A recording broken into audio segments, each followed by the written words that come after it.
So back to some Duke Nukem 3D today.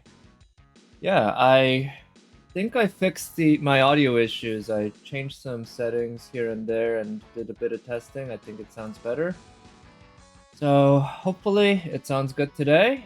But other than that, let's go ahead and start this mission. Tiberius Station. Yeah, so this game has been... I'm playing in hard difficulty. Your ass, what's the difference? And it's been pretty tough this episode, but I've been having a lot of fun. Hopefully we get to the ending soon of episode 2 anyway, and then there will be episode 3 and episode 4. So we're on the moon. Nice. Gravity's still Earth-like. Groovy. Very groovy.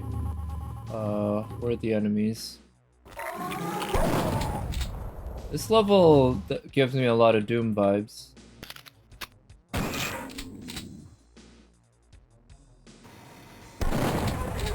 Okay. Nice.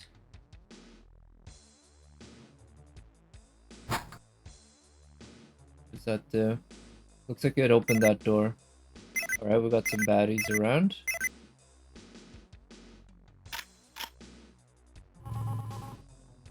Perhaps... Oh, hello. Another one there.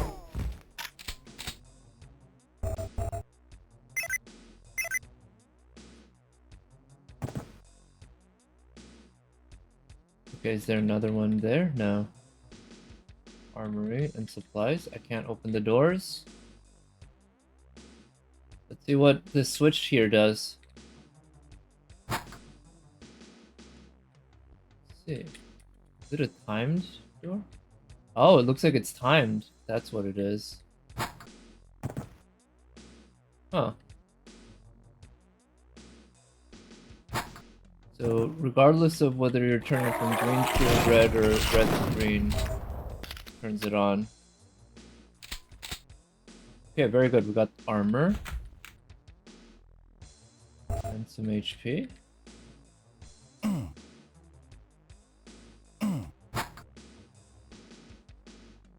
Okay, this is an interesting design.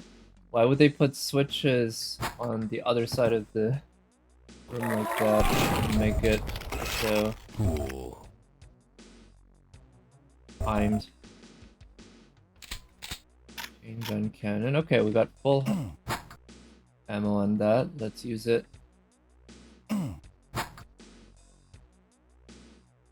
Tiberius. I thought I saw a switch here.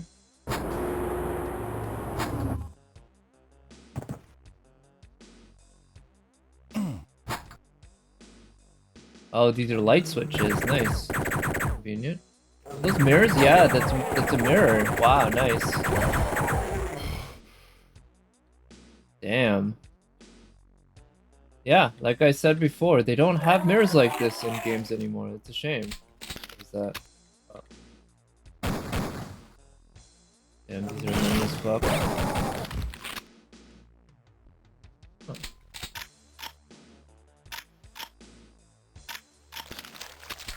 It looks like I don't have any rockets.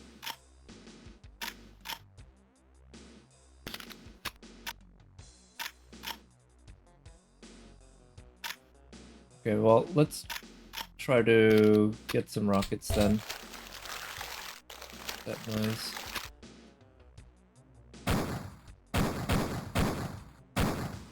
Damn, I suck.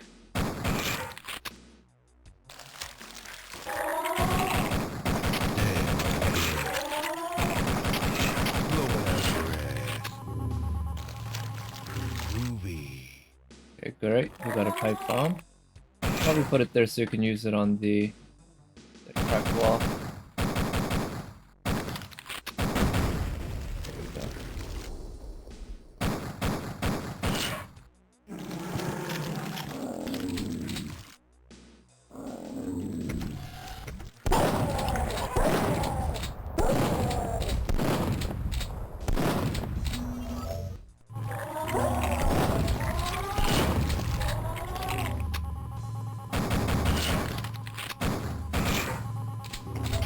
Okay, very good. Come get some. Shotgun shells, hollow duke. Door. Blue key card.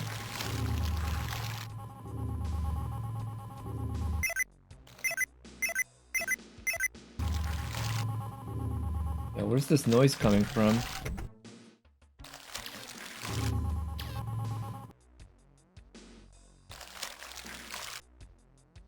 Maybe from the duct there, right?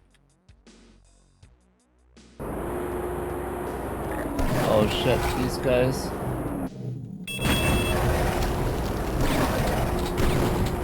There we go.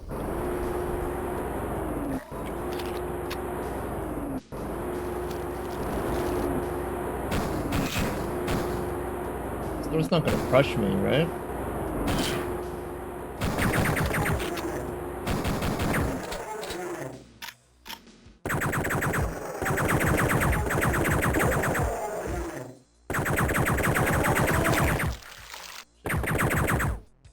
Do the gunshots not go through the grates? Am I not?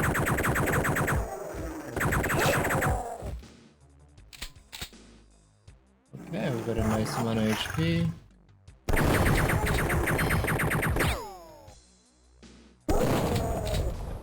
Okay, the gunshots do go through the grates. That's a mirror. Can I jump in there? I can't jump that high.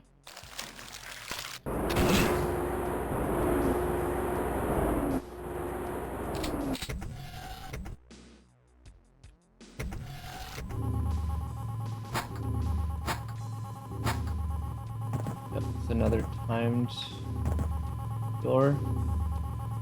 Yeah. Possible for me to get there fast enough? It is.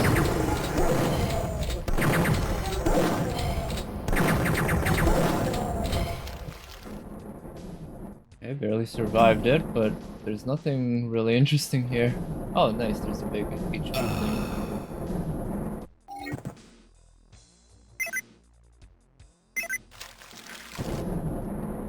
Alright. Doing? Oh, hello, Blind Archer Quadruple Zero. Thank you for coming by. Welcome, welcome. You're enjoying the stream, and I'm guessing you're also a fan of this game, because not many people play this game these days, but I decided to check it out because I never played it back in the day. Oh shit! Oh, these guys.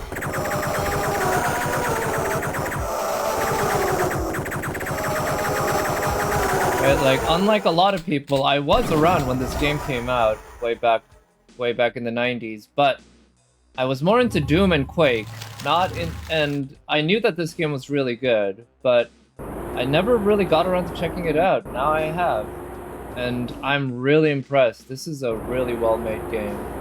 Very good level design, and great, and really innovative, like general gameplay with the items and enemies. Oh wow! And also the interactivity. I wasn't expecting that fence to break up. But I will say I'm not the best at this game, so you might see me die a lot.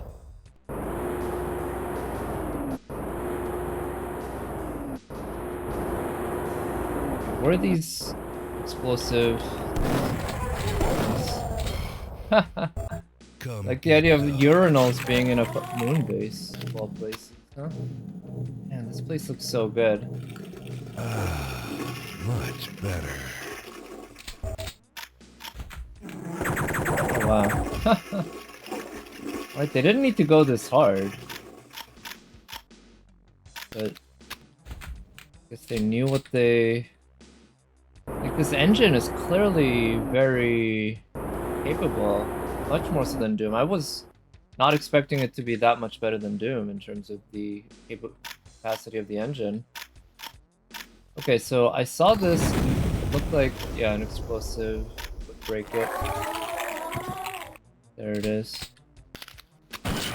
These are the things that were making noise the whole time. Shotgun shells.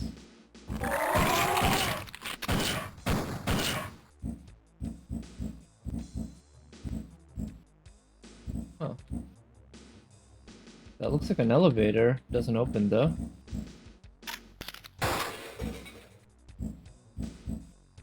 Oh. Over here. I'm running out of light. Over here. Game is just as much a cult classic as Doom and Quake. Yeah, I mean, I'd call this a cult classic, whereas Doom and Quake are just considered classics at this point, right? I played a lot of multiplayer Quake and single-player Doom. I was a kid, though, so I didn't really... I wasn't very good at those games. I would use cheats all the time just to make it work. Now I'm not playing with cheats, because it's more fun that way. But I feel like Doom and Quake really helped set the standard for a lot of things, right? Obviously, I think everyone agrees with that. I didn't appreciate just how much Duke Nukem 3D did, though, because this game, I feel like, did a lot of the stuff that Half-Life did, but earlier. Like, the interactivity of the world, the way the levels kind of transform according to the way you do stuff, and just the, well, things like how you can pick up items and not use them until later. Yeah. I've also played Quake 2 Recent Rehaul. I did not play the Quake 2 remake, or not remake, remaster. Right? I played Quake 2 back in the day, a long time ago, but I did not play it again after they remastered it. I've been meaning to. I kind of wanted to play it, but I don't know. I think it's basically the same game, just with better graphics, which is fine with me. But the remaster is what you're talking about. I did not play it. I kind of want to play the original Quake as well, the remastered version, which I guess is more like the upscaled version than it is. Ooh. Ooh. Oh shit, there's a bunch of them. Oh, I'm gonna die.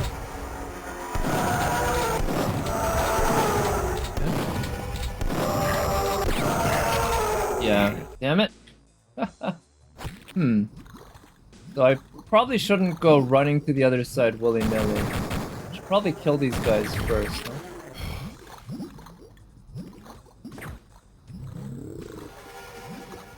Oh, hello. Oh, come on. Oh! Okay.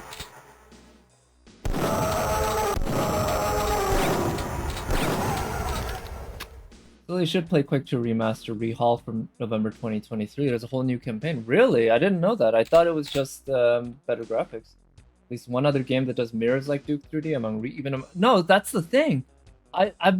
That's one thing I've been consistently just really impressed at, that these days modern games don't actually even have mirrors that work. They're too lazy to make it work because it's so computationally expensive given the modern graphics. But Duke 3D, I'm assuming they use some hacks to make it work, but I mean, it's pretty believable. And I mean, it adds so much to the immersion. Yeah, it's really a shame that modern games, despite having the much more impressive graphics, have skimped out on the mirrors, because I think having them adds a nice little touch. But... oh, come on. Shit. Okay, that was dumb. Yeah, that makes things all the more immersive. Breakable mirrors? Wait, are these breakable? Because I shot them and they didn't break, but I don't think... yeah. Maybe I have to shoot them more, but I'm not gonna waste bullets. But I feel like this game was made with, clearly there was a lot of heart in there. Oh, that makes sense. Yeah, it was made with a lot of heart in terms of just thinking of what do gamers really want and what adds the fun. So you get the urinals and the toilets that you can interact with, which, you know, it doesn't add anything critical to the game, but it adds a nice little touch that, you know, it makes it a little more fun.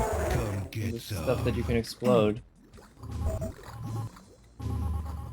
The reflective freezer and the shrinker? Oh! I didn't even think about that. I should look into using that. I don't use the shrinker enough. Oh, come on, really? Shit happens. It does.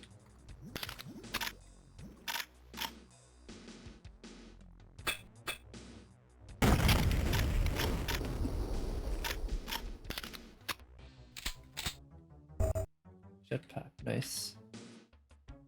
Secret place. This looks like a spot. Yeah, I've been there before. It's also interesting how they designed the levels so that they have these spots that you can break and it comes in the other, or it connects to an earlier area. Almost like a Souls-like where you open up shortcuts and shit. Oh, shit. But obviously, this game's not structured like a Souls-like.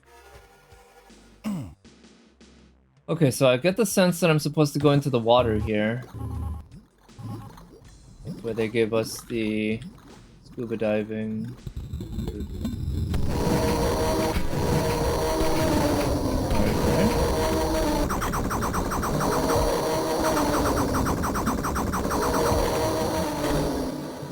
Anyone else?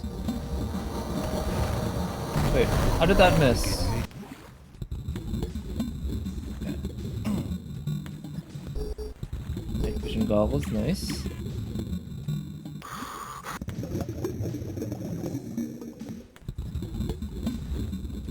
That might be some ammo that I already have all of.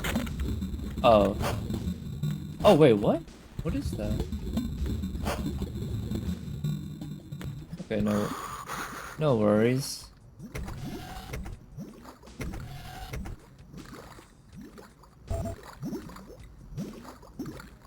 So we got the key card. Keep going.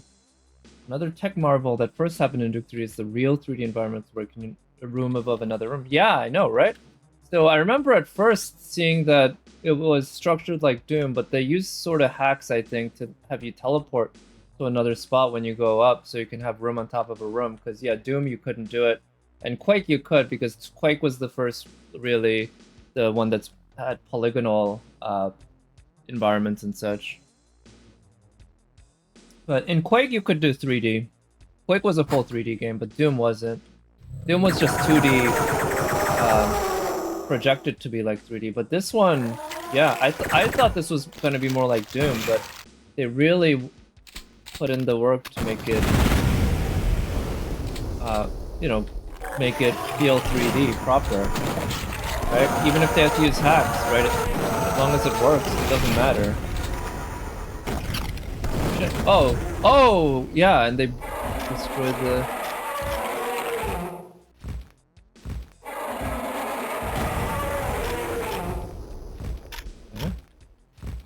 Yeah, they destroyed the bridge. Yeah, breakable environments. Valve had to significantly modify Quake engine to have... No, that's not true. I've played Quake plenty, and I could show you even by opening up Quake, but Quake is fully 3D. The Doom isn't. Because, yeah, I mean, Valve did have to modify the Quake engine quite a bit, but it wasn't for the room on top of rooms. The original Quake, the original levels had plenty of rooms on top of rooms for that, because it was fully 3D. It used that whole, well, it basically used the way modern video games are made with the polygonal stuff. Oh shit, fire burns.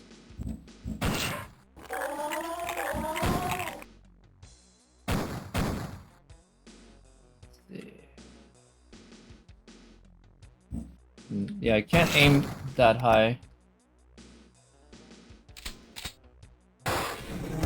Oh shit, this guy. Okay, this is the exit room, but can I pick something else up? Oh, I'm really low on HP. I should probably get some HP and armor and such.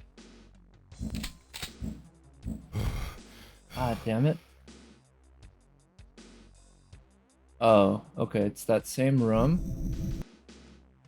Is there any HP around that I can pick up? Well, there's that.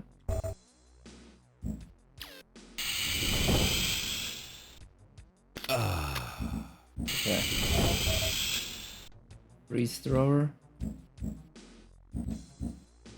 Oh wow, there's a lot of stuff around here.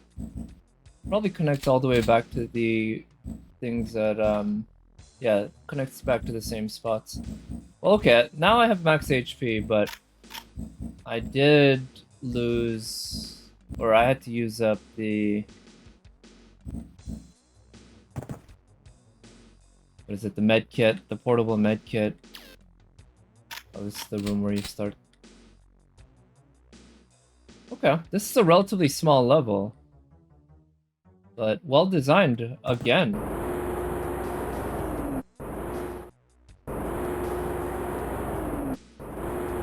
Let's see.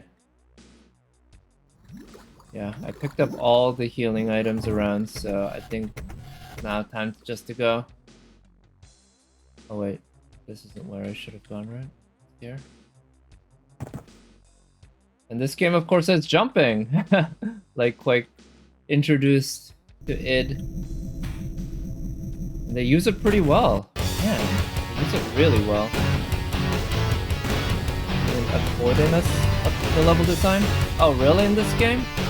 Well, as you can see, I'm only in episode 2, so I'm excited to find out more. I really have been impressed by everything, all the levels so far, episodes 1 and 2 so far. Just also, this game has moving platforms side to side. Doom did not have that. Doom had elevators that went up and down, but it did not have platforms that could move side to side. Quake did, but I mean, Quake came out, I think, a little after this, maybe in the same year or a year later. And yeah, I was really impressed by that because yeah, this has moving sidewalks and also like space shuttles that you can ride to different places. Wow, and the water is waving up and down. That's another thing. Quake didn't have that. Quake only had static water levels, not up and down. Trains or trolleys. Right, exactly. Trains and trolleys. That, again, Doom didn't have that. Just couldn't with that technology.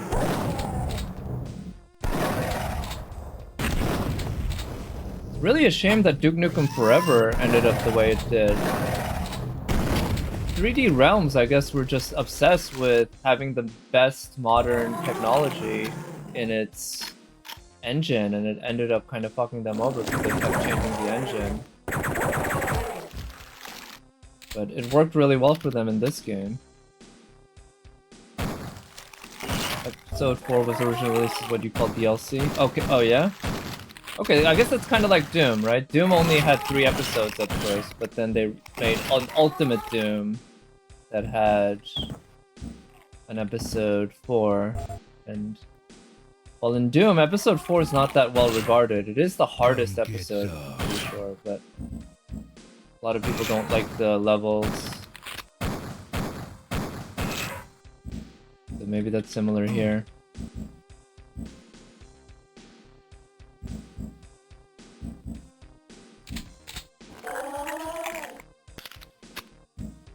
I can't aim too far down. At least these guys give you a chance to attack them quickly once before they hurt you. Reactor core. It looks like we're looking at a nuclear reactor.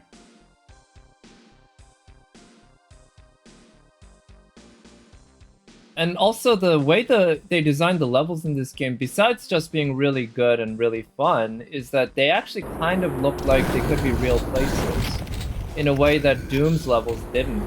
Doom's levels felt very artificial, very video game. Oh, come on. And that's not necessarily a bad thing. But here, these levels often look like they could be real places. Certainly at the beginning of the game, the L.A. Holocaust looked like, well, like a strip club. And a movie theater.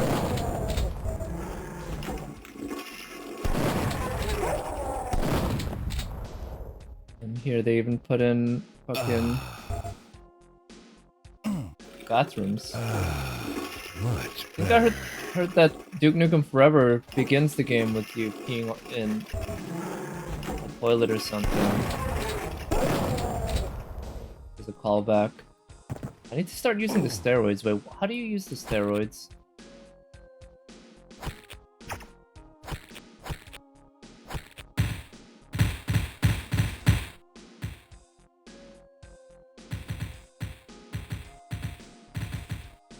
R. Okay, let's try using the steroids the next chance that I get.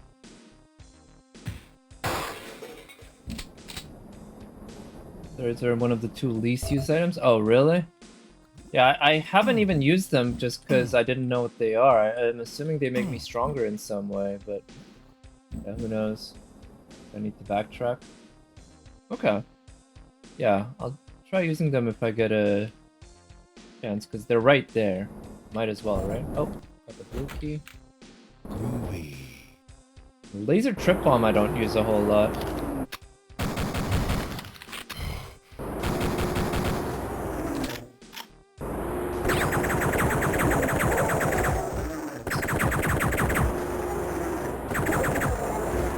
Yeah, hit scan enemies are annoying. They just make you run faster. Oh, really? That's all they do?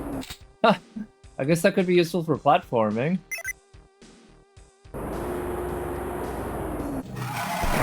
Although, of course, running faster could mean less... Oh, come on. Less control, platforming. What was that? Got these slimes here, the face huggers.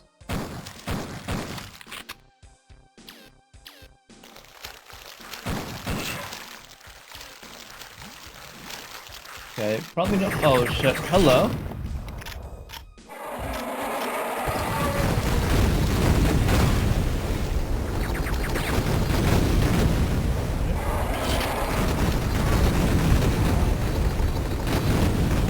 Okay, he's dead.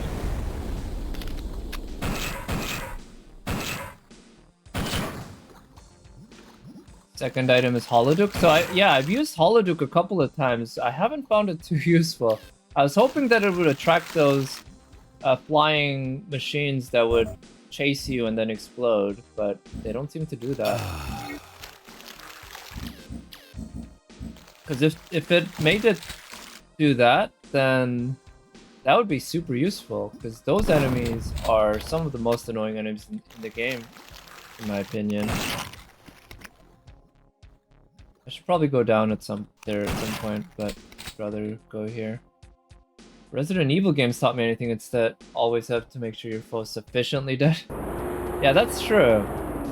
I appreciate in this game, I've noticed sometimes if I don't finish off one of the enemies, he'll come back. Oh shit.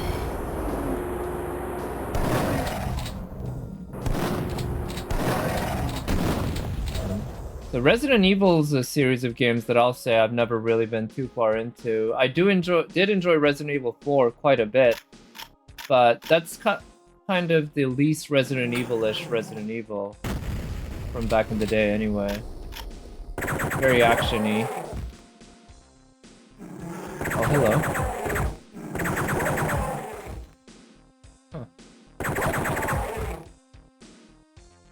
Yeah. Horror games are not my thing in general, I guess. Aha. Man, and it's so creative. This kind of shrink ray as a weapon in this game.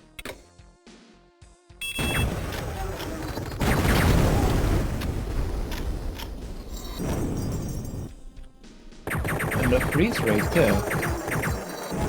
Right? Like, they didn't need to go that hard. They could have just done it like Doom and had a whole bunch of just regular badass weapons and people would have loved it. But they put in a shrink ray and a freeze ray? Yeah, it's good stuff. The difficulty setting on Hail to the King Max, you have to destroy corpses or they respawn. Oh, really? Okay, I didn't know that. I'm playing on the second hardest difficulty, so it's not been an issue. But I thought at one point one of the guys like fell to his knees and then later on I saw him alive. Maybe it was a different enemy then. Movie. But I guess it's kind of like Doom Nightmare difficulty. They must have been inspired by that, I'm guessing. That because Doom in Nightmare difficulty, right? All the enemies just respawn. It's literally a nightmare. It's just absolute hell. And to the extent that I think most, even hardcore Doom players, don't really find it that fun. It's just too much. I certainly have never... Oh, shit. Oh, wow. Surprised I didn't die there. Certainly not a difficulty that I've tended to play. Oh, shit. Got a turret there.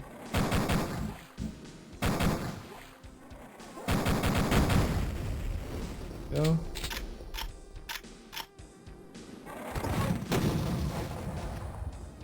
Gotcha, bitch.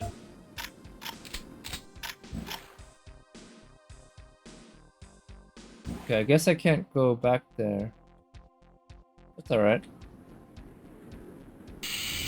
Oh! Secret. Nice. Well, can I jump that? Can. Nice. Yeah, and this bit of like platforming, parkouring. Yeah, you saw very little bit of that in Doom.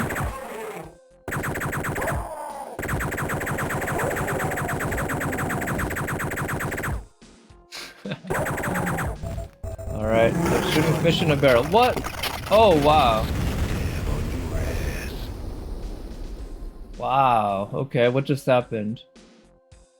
Okay, cool. I'm impressed. That is a fun little bit of level interactivity. Fine if they stop respawning after the destruction of corpses. Yeah, I feel like that actually wouldn't be a bad way to balance it in Doom. Again, I'm not a big fan of Doom Nightmare difficulty. I think it's just too much. Environmental change, like after explosions in Quake. Yeah, I mean, Quake didn't have this level of environmental damage and interactivity, right? This is much more so. There was a little here and there, but Duke from the very beginning, like the second level, showed off an entire building getting destroyed and changing the layout that way.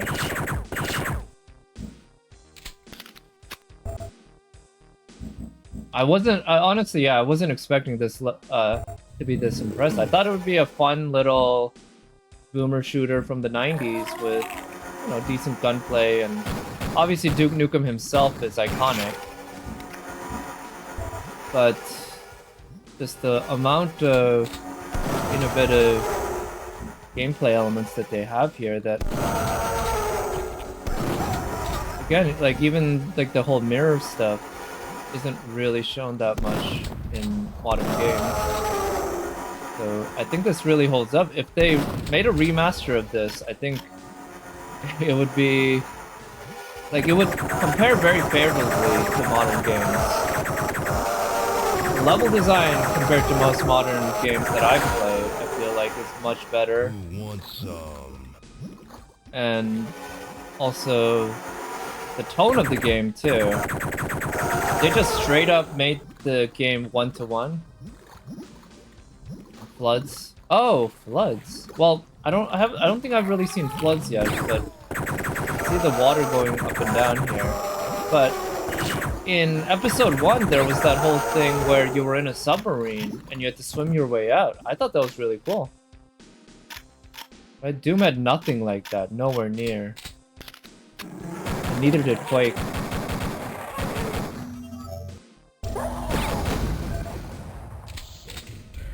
It'd be difficult to remaster this in modern age, babes. Yeah, I know, right? I feel like this game, if they tried to make this game now, they would probably censor a bunch of it, and that would be not worth it, right? You can't have him giving out dollar bills to strippers, which, why not, right? Well, because people refuse to let you have fun, unfortunately, but, like, they really should.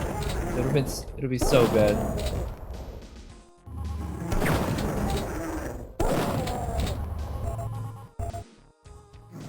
Hello.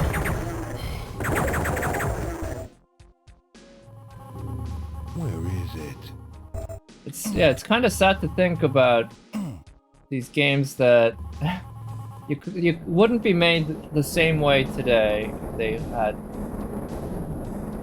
Because Duke would lose a lot of the personality without that raunchiness and just overt manliness, you might say, for lack of a better word.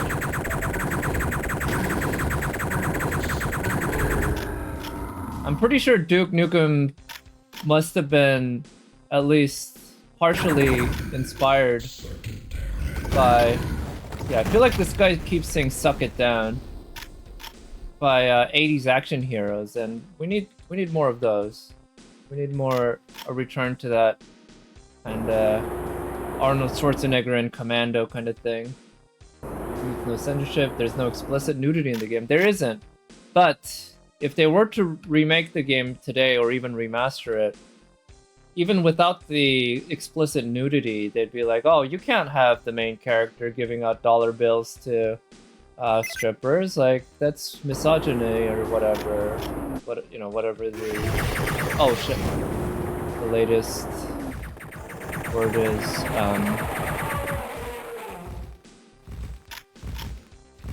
And the modern audience can't handle that, right?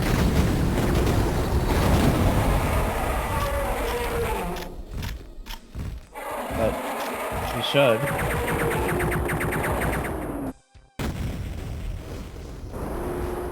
Oh shit.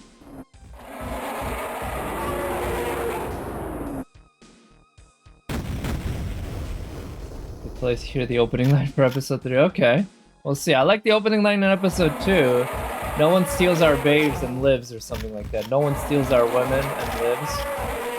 It's very, what is it? Conan the Barbarian. What is good in life?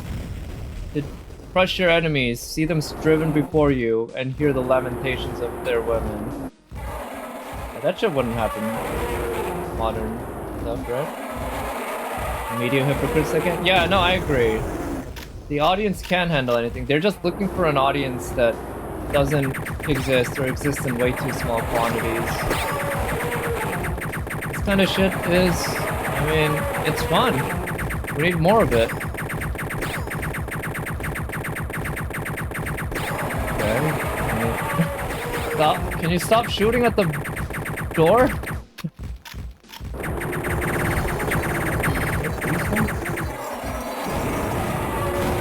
Oh no. There we go. Damn, almost died. Need more game hints? I mean, I don't really need hints at this point. I guess if I do, I'll ask, but I don't care too much about spoilers, so I don't mind hints, but I don't actively seek them out either. Yeah, look at that. You got stairway on top of stairway. Doom couldn't have that.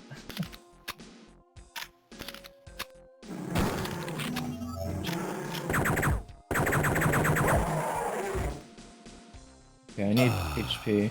Yeah. Actually, what's down the stairs?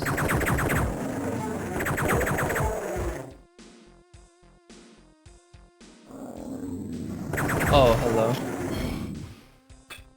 I'm gonna get medieval on your asses. Nothing more medieval than a pipe bomb, right?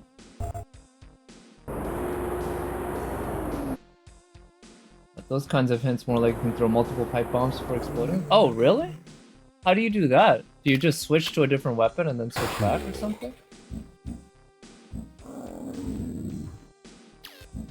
I think I might have known that at some point a long, long time ago, but yeah, I completely forgot. Yes? Okay. Gotcha. Well, I could try looking into doing that. Yeah, and he did this whole going around air vents thing long before Gordon Freeman did in Half-Life. I like how they have these things lit up with numbers so that you don't get lost. Very nice touch.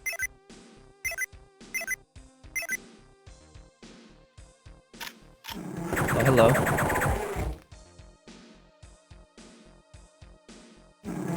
Oh, wow. Holy shit. Oh, nice. Killed them all. But got him, got sort him out. Groovy. Leave these open. Don't really need hints like where to go in the game. You have an actually useful map for a change. Yeah, I did get stuck in the abyss because I couldn't find one of the buttons that was like a handprint button. But that is true. Generally, this game, I haven't really gotten lost, and using the map has been pretty effective for when I do.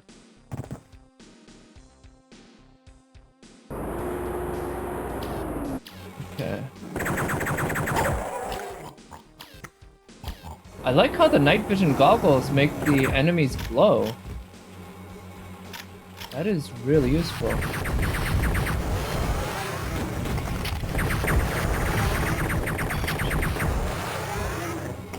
Gotcha.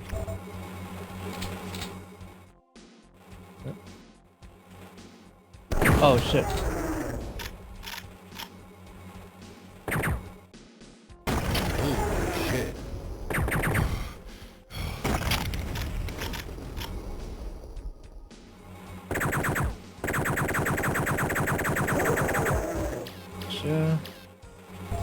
Okay, I think they're all dead. Excellent. Yeah, what's going on in this water? Okay,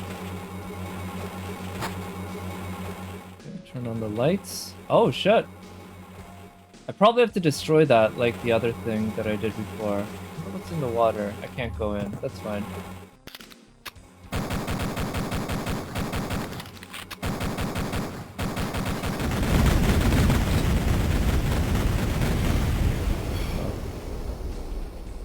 Maybe I should have gone there.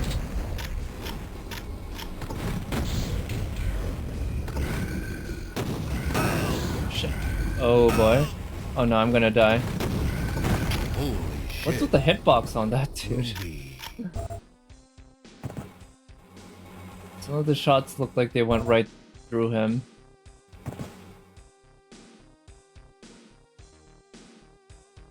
Okay. Oh, that's a great... Whoops. That's a great touch. Making it explode behind you. So let's see. Can I open that door? No, I cannot. Is this where I came from?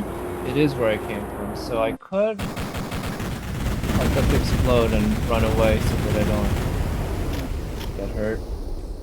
Enemies are still sprites despite being... Like being an older title. Well, yeah, this game's sprite-based primarily, right?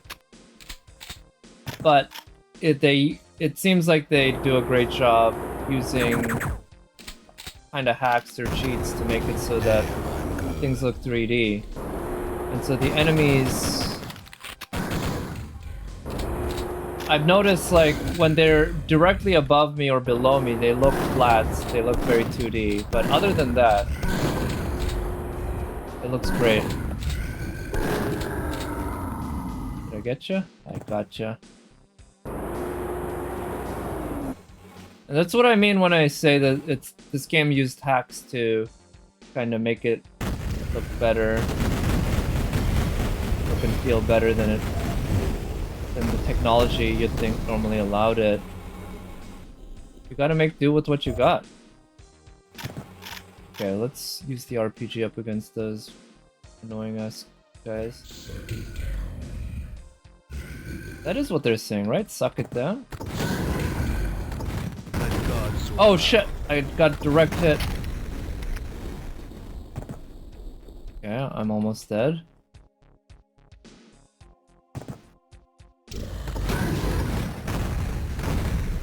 Blow it out your ass. Okay, let me not almost die.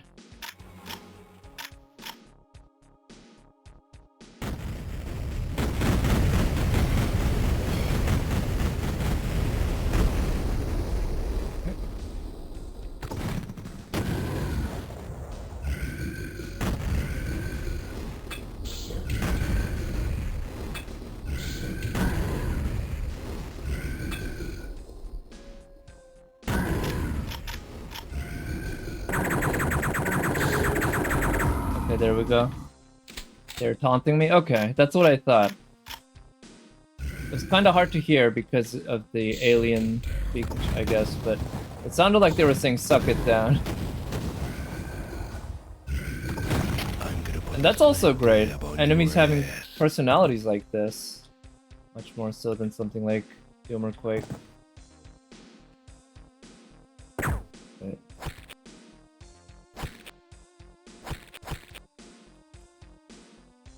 Huh. For some reason, quick save button didn't seem to work. Okay, got him. Yep.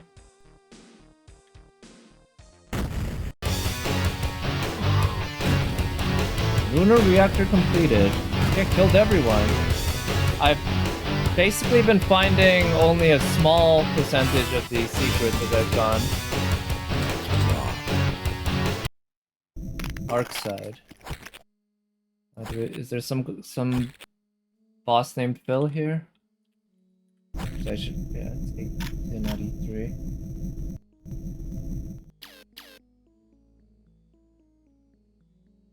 Come get some.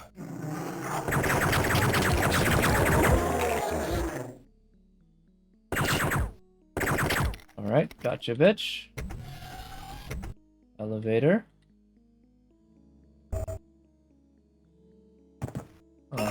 Oh, what?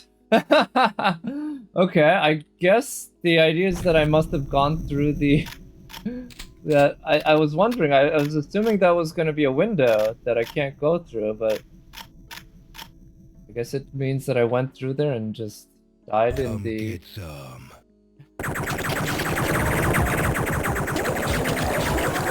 the vacuum of the moon.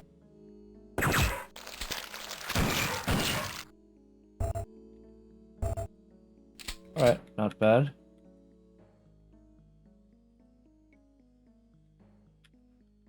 Wait, so why isn't quick saving working?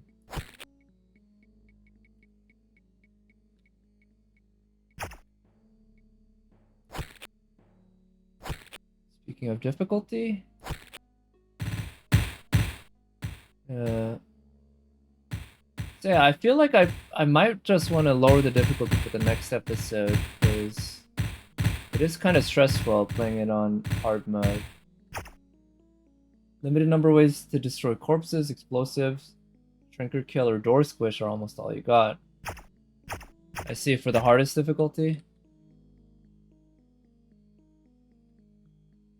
Yeah, the door squish is also something that really impressed me. I wasn't expecting the game to have that. Groovy. Which I'm gonna check. Oh, okay, quick save works. They just got rid of the... Oh, the messages, that's what it is.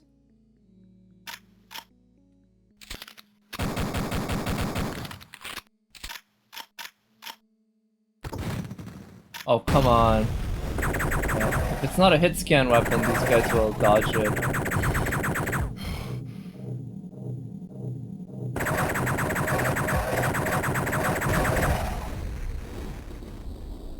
There's one that's rather unique. Those leeches that eat corpses and sometimes live aliens, leaving nothing behind. Really? I didn't know that.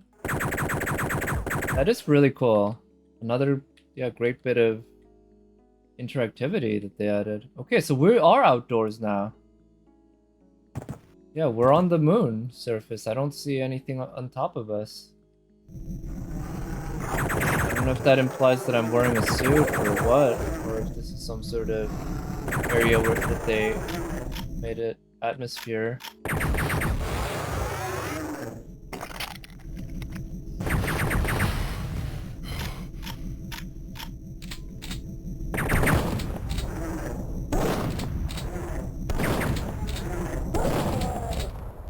Alpha transport, so that's probably a tram that goes somewhere. I won't pick up that armor.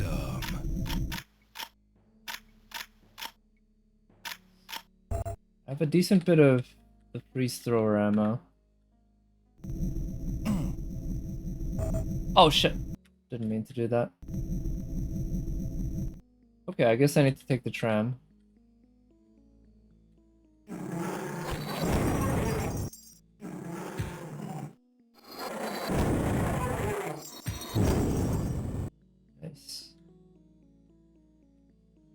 Yeah. They created a little tram station kind of thing here. Yeah, and you can see. Oh! All the way.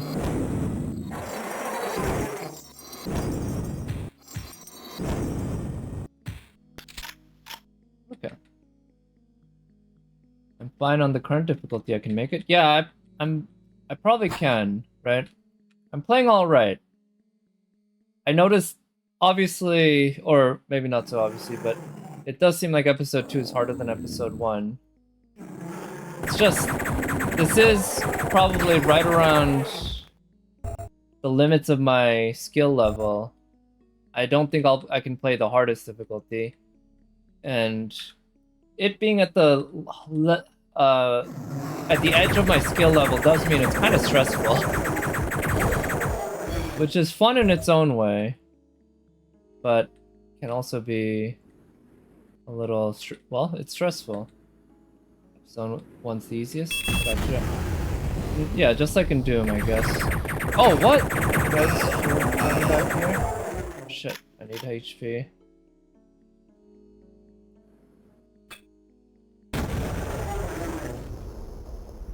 Anyone else down here? Oh. Okay, keep jumping. Wait, there's 2 of them. Okay, if that's the case. Blow it out your ass. I'll never know unless I try. I mean, that is true. That is absolutely true. Okay, I'd rather pick that up after picking up some HP.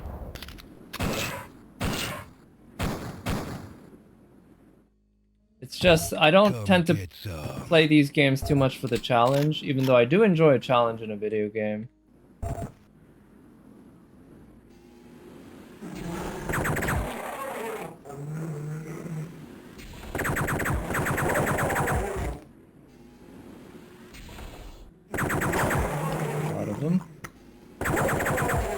At least these guys have low HP. I've noticed that about the AI though. They don't really react to noise, and they don't react to their buddies falling down in front of them. Which I don't think Doom enemies reacted to their buddies falling down in front of them, but generally they were so close anyway that the noise would set them off. But it kind of makes for more of a horror experience where you don't know if there's going to be an enemy around the corner, because even in the same room where you shot someone, they could just have not been aggroed. Oh, why are these things in water? The enemies could go hostile on each other here, only leeches? Oh, really? I noticed that the enemies could at least hurt each other accidentally, but I didn't know that it was only accidental. Oh shit. That they couldn't actually aggro on each other. I like that about Doom and Quake quite a bit. Sharks too, but they aren't aliens? Oh. Gotcha. I guess it makes sense. These guys are all aliens on the same side, so they wouldn't aggro on each other. Oh, this is how you pick up that item.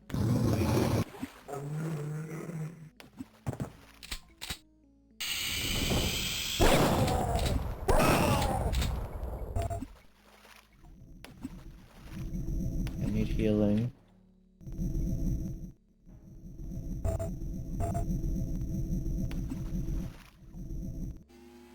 Okay, let's pick up the healing there and then pick this up. There's friendly fire but no hostility? Okay, gotcha. Yeah, makes sense. Because again, I've seen enemies hurt each other, but I guess that must have just been through accidentally hitting each other, not purpose. Okay. Barely made it. So what's here? Oh boy, got 3 of these guys in a very tight space.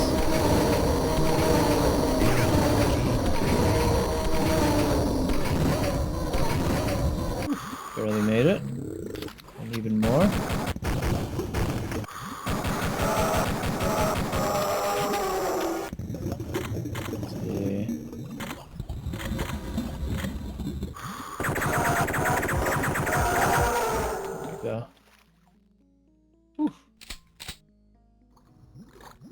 use up all of my shotgun shells.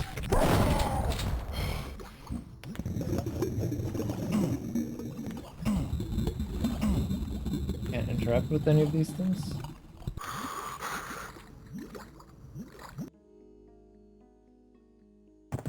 Jump up there. Can't interact with that. Okay, looks like this elevator is the only thing. Wait, I don't think I've been here. Hey, Tarantino to make a live-action adaptation of Duke? He'd probably do a good job, but then again, he'd probably do a good job adapting anything, right? I don't know, I guess... he'd probably do a very good job making it an homage to 80s action movies. But... I feel like... honestly, Robert Rodriguez might do a better job, perhaps. I don't know. It would have to be an homage to 80s action movies, like Commando, Predator, or even something like First Blood. Right? I mean, when I say 80s action movies, I guess I'm thinking of Arnold Schwarzenegger movies. But, I mean, for good reason. He's behind a lot of them, a lot of the best ones. So I don't know if Duke Nukem was specifically inspired by Arnold Schwarzenegger, but it was definitely inspired by the same sort of character.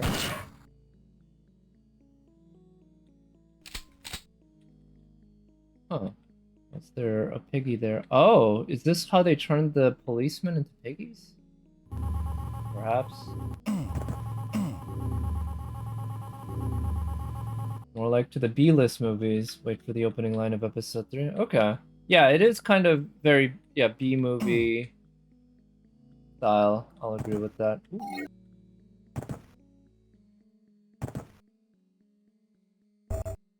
But I guess I don't know those movies as well, just because obviously movies aren't as well known.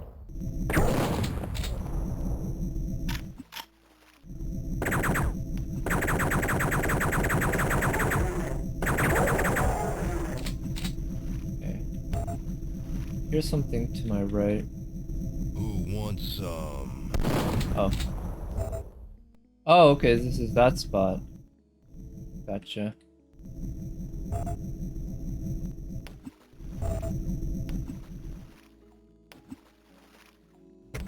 What's these splashing noises?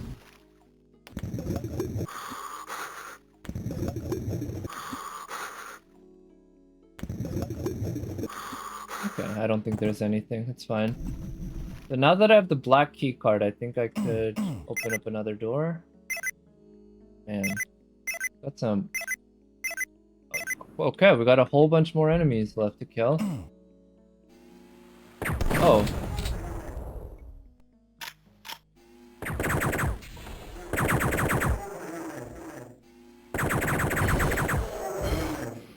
Black key card? I think that's what I have here on the bottom right? Maybe it's a different color and it just appears black, but there's only red, yellow, and blue. Oh, maybe that's the blue one then. But you can see on the bottom right I have a key card. It looks black to me, but could be something to do with the game coloring. It's blue? Okay, gotcha. So red, yellow, and blue. So that also seems to me like clearly inspired by Doom. Blue, red, and yellow. Episode 1 had key cards, episodes 2 and 3 had the skull keys. Check my monitor color settings. Okay, maybe that's what it is. Oh shit, it's a yellow key card needed there. Blue key card, there it is. Yeah, monster closet. Oh, what? It's an elevator?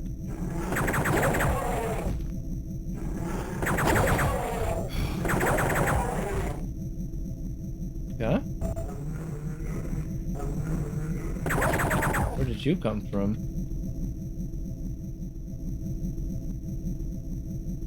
Let's check this. Alright, more enemies.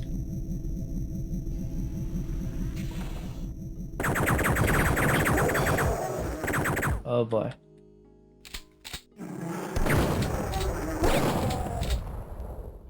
Someone coming behind me. It's another tram station.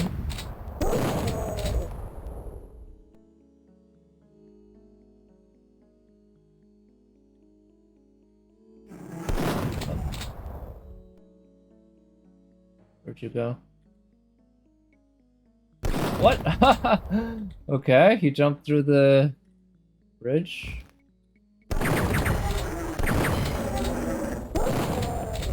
Bitch. And another one. Guess I could just hop down here.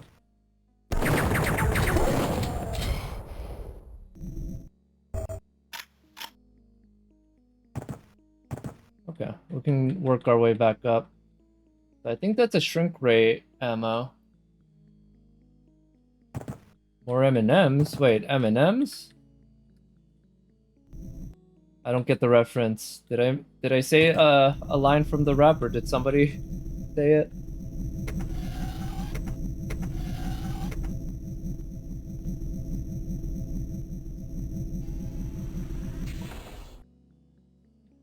Those green brains? Shrinker ammo? Oh, okay, gotcha. So maybe I should start using some of them.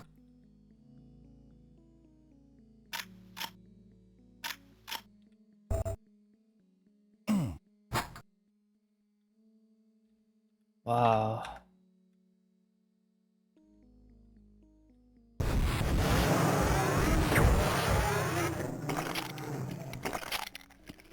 Kind of a meme to mispronounce enemies as M&Ms. Oh, really? Okay, I didn't know that. Huh. Makes sense. Okay.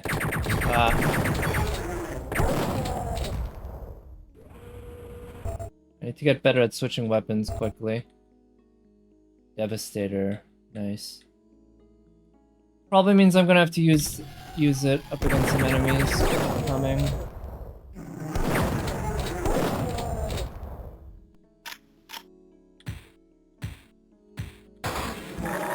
Hello.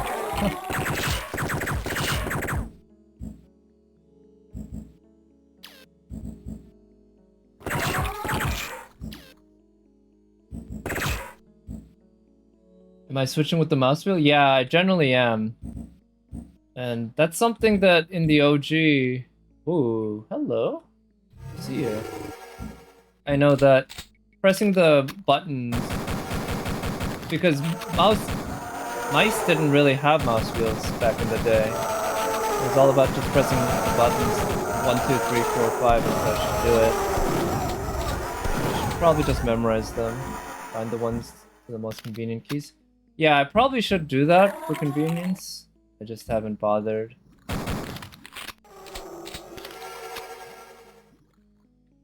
I've gotten too accustomed to modern games with their mouse wheels. But in games like this and Doom, the amount of time it takes to switch between weapons is such that using the mouse wheel is actually quite inconvenient.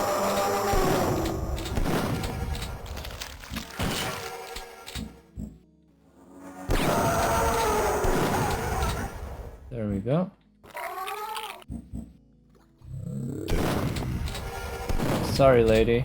Didn't mean to kill you. But maybe I should, because so far all the ladies have asked me to kill them. This really pisses me off. Yeah, it does. Oh shit.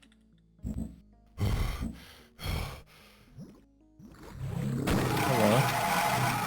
Shit.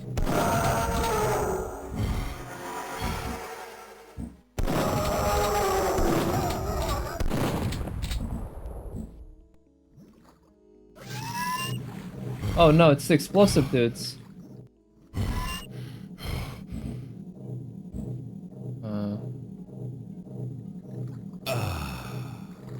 But how can I even go anywhere? Oh, come on.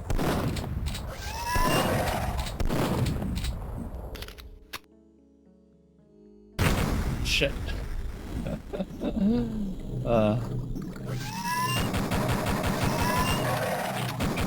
There's more up there. So I feel like there's nothing I can do here. Okay, I'm just gonna die and reload, but yeah, I'm probably want to come back here at a certain on the other point. No consequences to mercy killing them. Yeah, I noticed they asked for you to kill them, and I mean, if you do it for them, nothing really in particular seems to happen.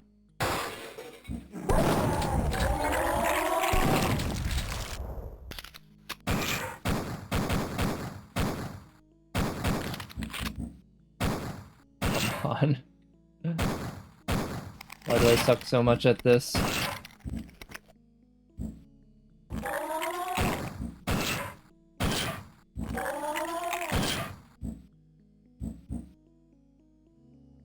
Huh. Okay, and they pop up. I guess I could just aggro them. And then... see what's here. Oh, hello.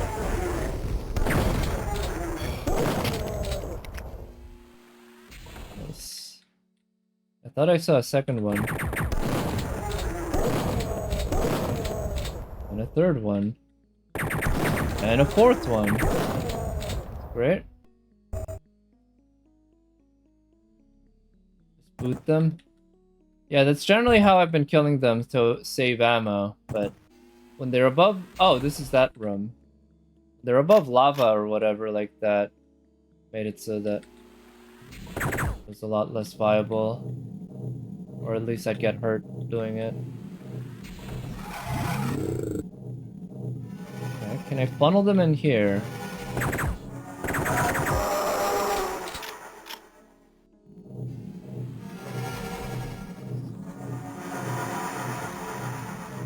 Oh, okay.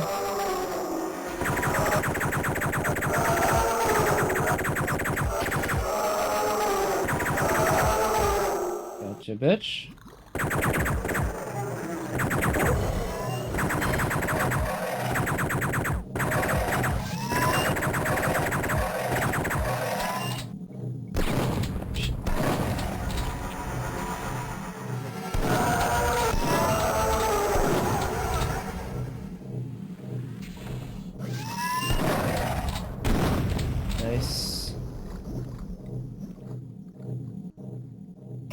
Are those explosive robots? Yeah, they're still there.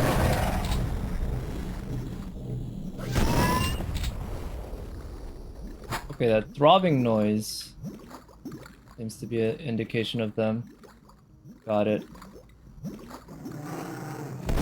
Huh, and he was hiding there the whole time while all his friends were getting shot at. You coward.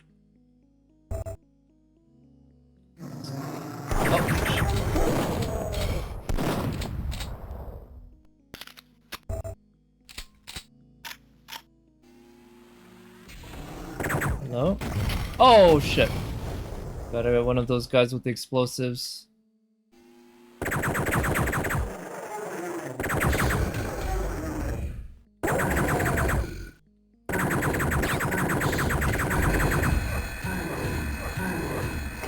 Okay, I guess they hurt you quite a bit when you're right up against them.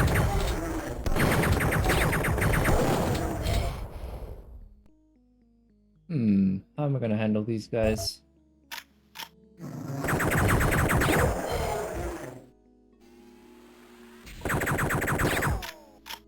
Suppose I should probably use... oh, wow! Okay. So going in there through that choke point clearly is... it's a challenge. Let's not fuck it up.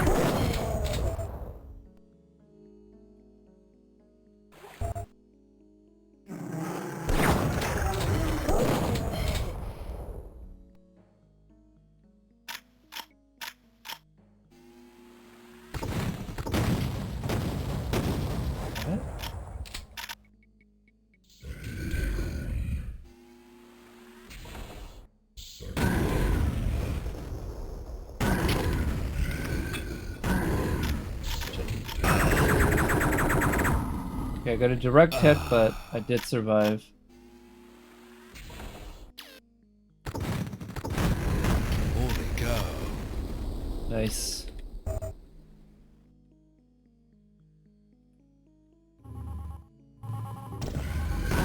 Oh shit, there's another one of those.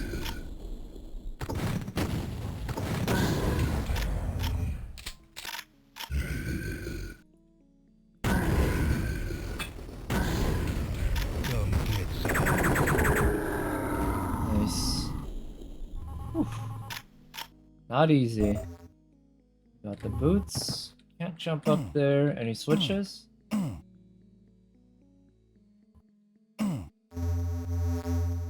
Oh.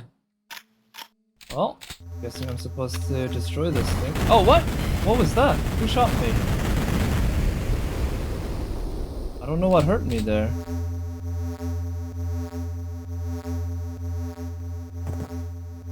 Well, in any case, got a path up here.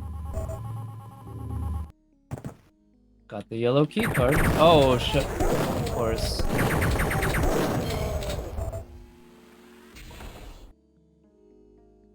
Look at it from the aliens' perspective, they pretty much conquered the Earth almost effortlessly and with minimal casualties. And there comes some random dude nearly unkillable taking rocket shots with his face. That drops your strongest words like maggots fresh out of boot camp, insulting you while doing it. Yeah, it's gotta suck. It's gotta be really, really surprising, right? All the badass military men that you face went down easily, and then all of a sudden, random guy dropping one-liners makes fools of everyone. I didn't quite appreciate that about this, about the plot that way, and how Duke Nukem Forever apparently starts with him as the hero who had just saved Earth. And so everyone loves him, obviously, because he saved Earth. Single-handedly.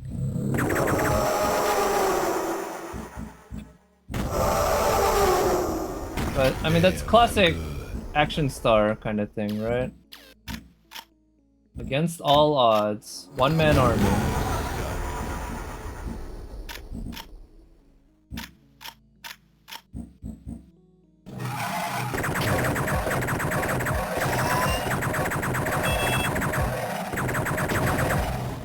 Now that I have the boots, I figure I might as well go. Oh shit! Go back here and kill those things.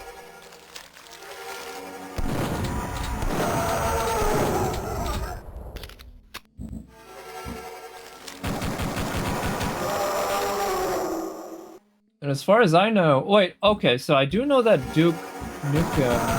So I played the original Duke Nukem, the very, very first Duke Nukem game, not Duke Nukem 2. But I know Duke Nukem 1 and 2 are both side-scrollers, 2D side-scrollers. The first Duke Nukem was one of the probably the first video game that I ever beat. Damn it. Damn it. So I guess Duke Nukem has a history of being a hero. It's not against aliens in the first ones. In Duke Nukem, it was against the evil scientists. And I know when I beat the first Duke Nukem, they had a preview for Duke Nukem 2. You apparently go to the moon, but I never played it. So I guess the moon base and everything was set up in those games in Duke Nukem 2. And setting up Duke Nukem as again, an action hero. Come get some. Now he's saving the Earth. This time from aliens. Jumping height is really nice. Much higher than in Quake. Okay, so now I have the yellow key card. I can go there, but let me pick up. Actually, I probably should leave that armor.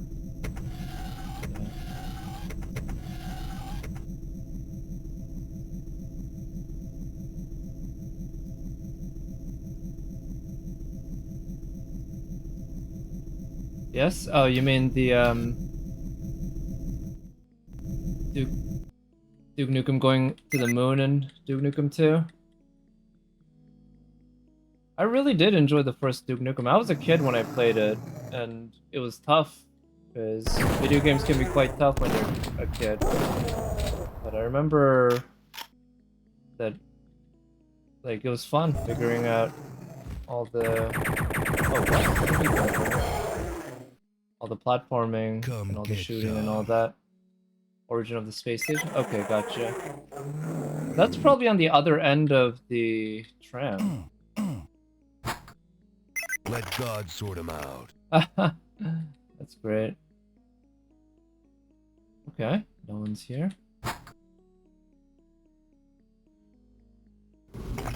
Oh, how did he get in there?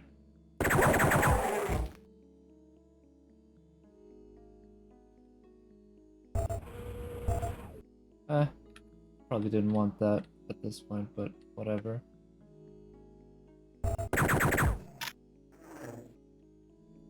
Oh. Smack dab on your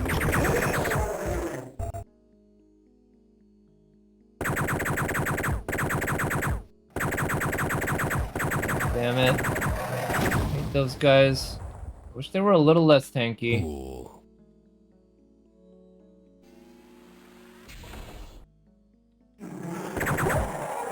Okay, we saw this through the camera before. Yeah, there's the security camera.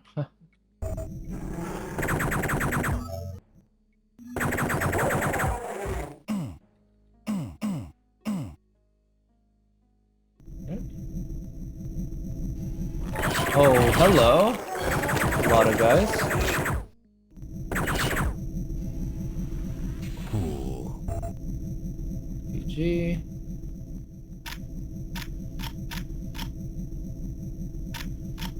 Here, let's use some of the freeze ray. Where is it? Looks like there's a lot of freeze ray ammo. Ooh, onto the moon surface. The boss battle? Oh no! Oh no! No! Shit. Okay. How am I gonna handle these guys?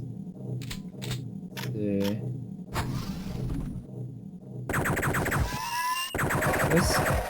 The open area at least serves to my advantage.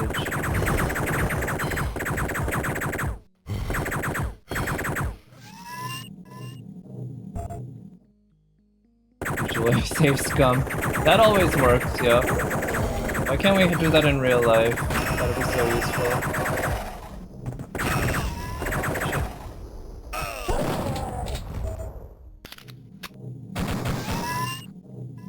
I am very low on HP. Are there any healing items around? Can't even hop up there. What? Ooh, I needed that. Definitely did. Okay, let's actually try to get them.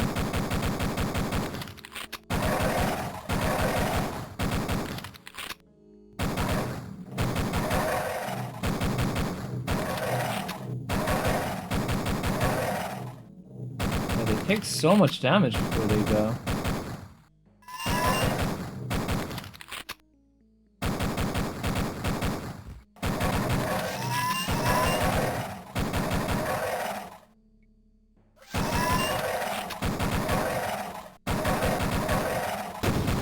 Okay, finally killed one.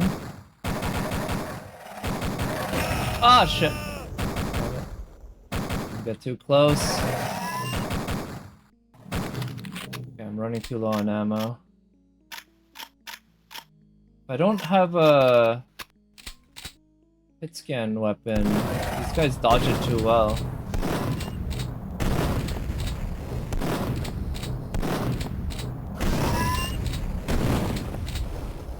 Alright, there we go.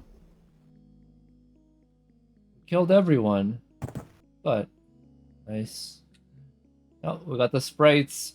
These things keep rotating according to where I look at them from. So now here... How do I actually start fighting them? Why is the gravity on the moon exactly the same as the gravity on Earth? Oh, I could have gone here the whole time.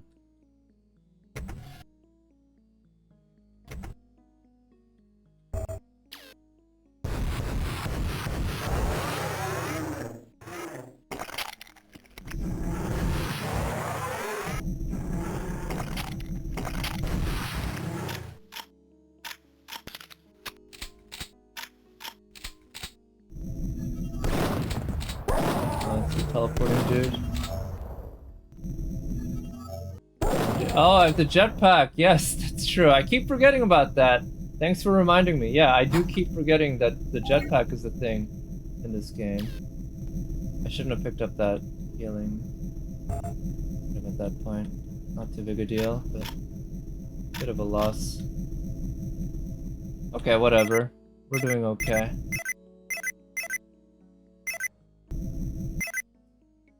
Yeah, so that force field has been destroyed.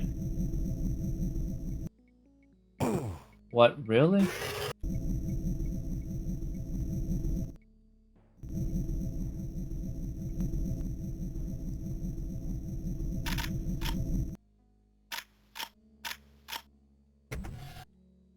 Alright, we can use this.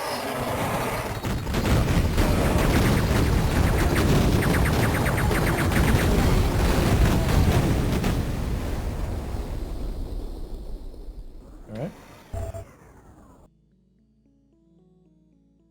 Okay, what's this camera hanging off of?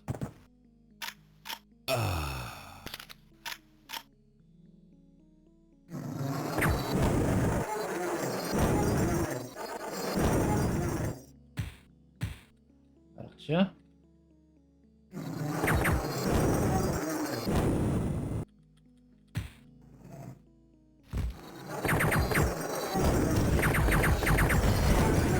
Damn it. I'm gonna handle this guy. Assuming, yeah, that the stronger the enemy, the more freeze ray shots it takes to kill him or to freeze him. Oh, come on.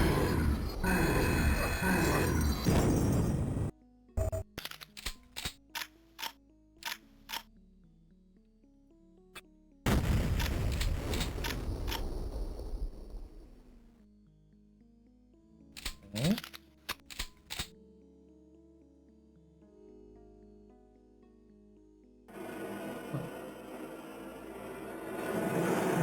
Oh shit.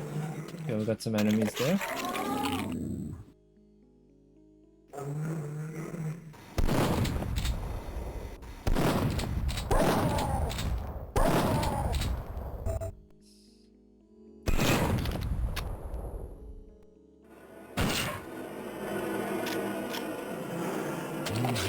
Oh shit.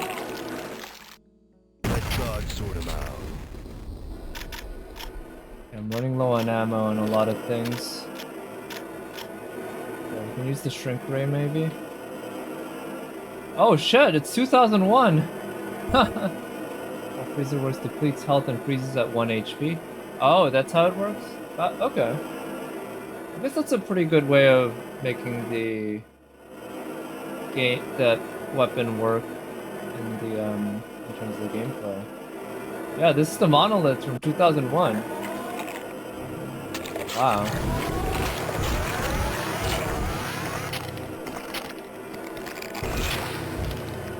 Come get some. Hail to the king, baby.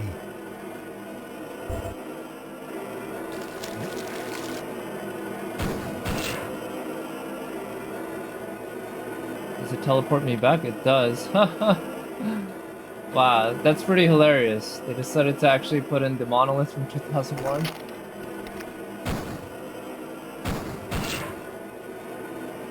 Damn, something happened to this astronaut. Lots of movie references. Yeah.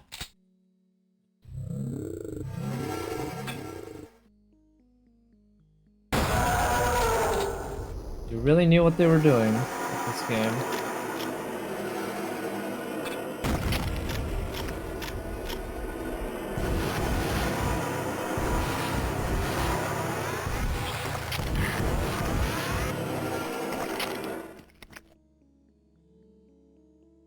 Alright.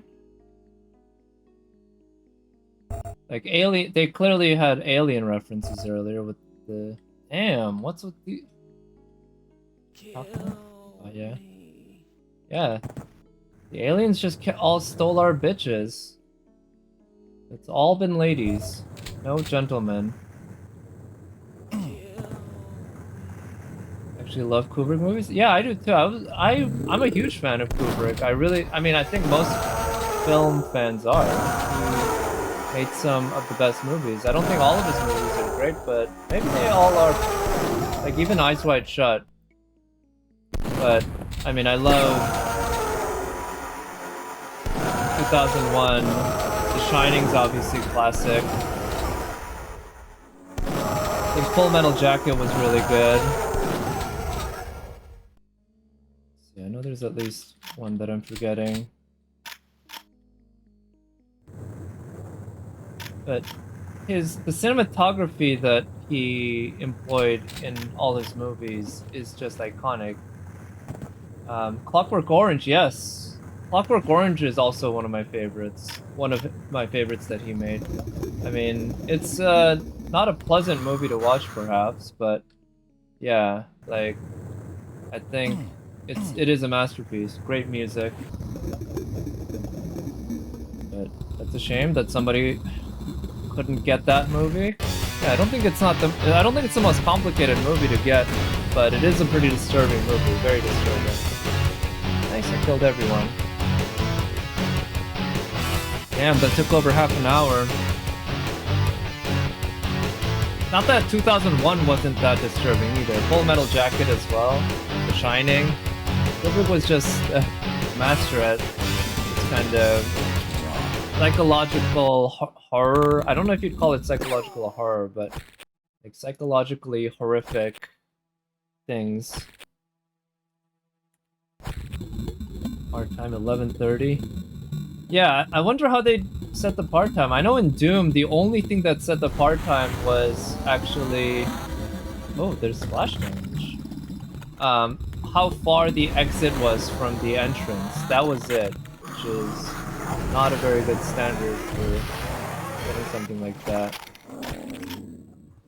In any case, I've come nowhere near the part time for all of these, so it's fine with me.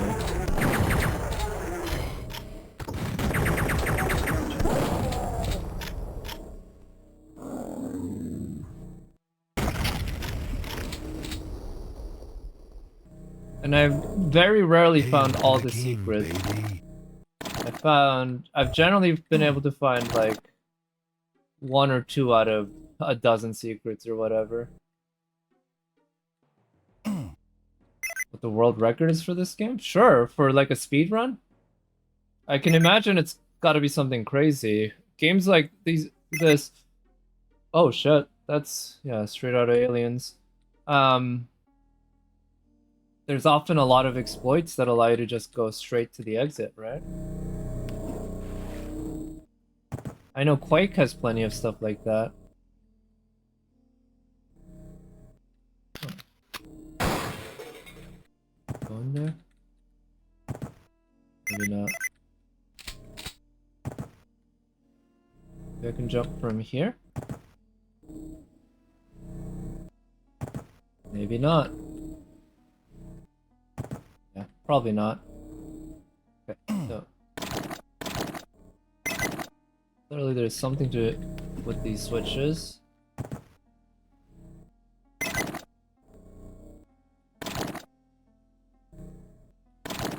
Okay.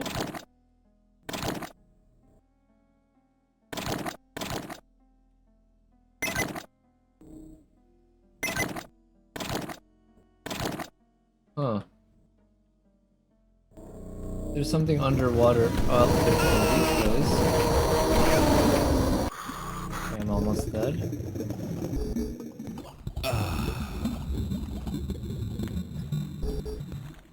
That looks like a force field. I think this is where I started.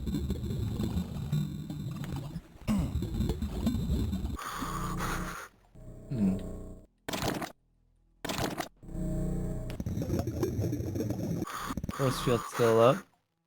20% all 4Fs, lowest difficulties 1340. Wow. That's yeah, I mean, I would say that's surprising, but I guess perhaps not, given how crazy I know speedrunners can get. All 4 episodes though, so that's an average of like 4 minutes per episode. That's insane. Absolutely insane. what people can do when they're motivated. Oh, what? Oh, there's the hand switch again. I missed the hand switch. Okay.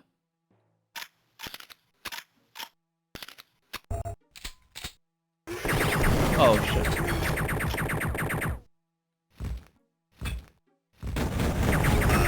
Oh, what? Okay. I guess there's, explosives around there.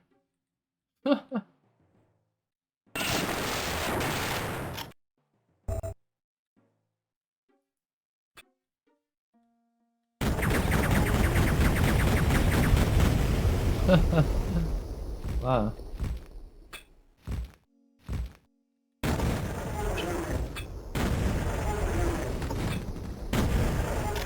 Oh no.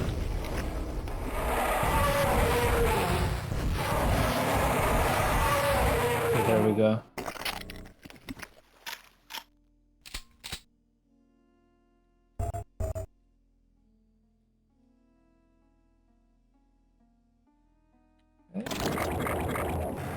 These handprints kind of make me think they're a reference to Total Recall, which had handprint switch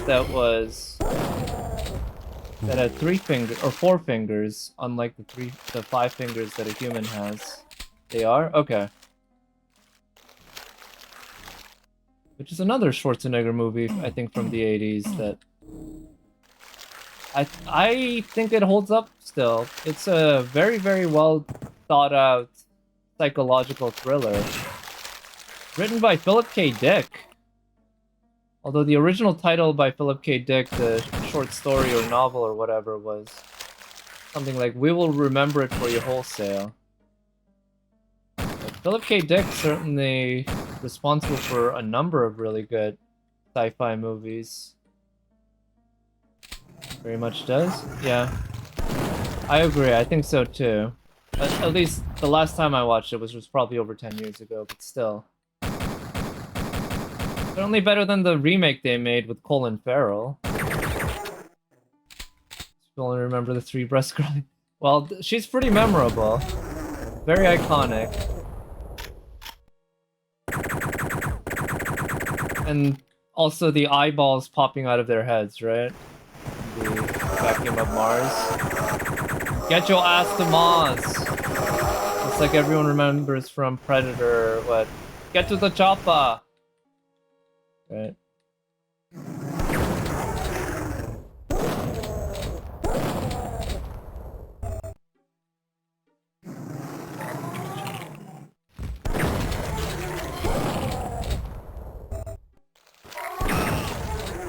I'm dying. Also, Michael Ironside. Oh yeah, he was like the sub bad guy in that. Good, good villain. And I think the main bad guy was actually the bad guy from RoboCop. I think it's the same director actually, Paul Verhoeven or something. Really good use of like body horror, or really good use of prosthetics to do body horror. That guy. Smack dab on your ass.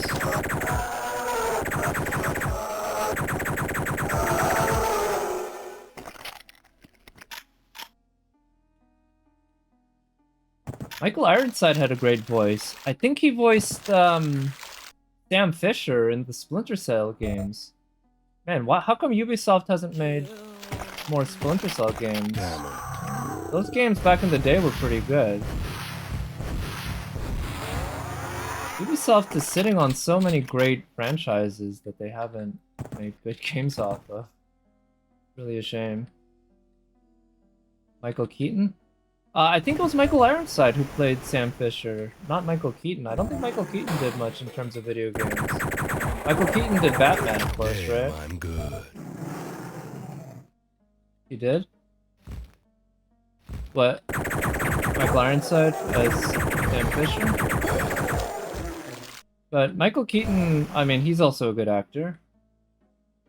Good as Batman. Those movies, oh, I enjoyed as a kid. Stream delay of 10 seconds. Oh, okay.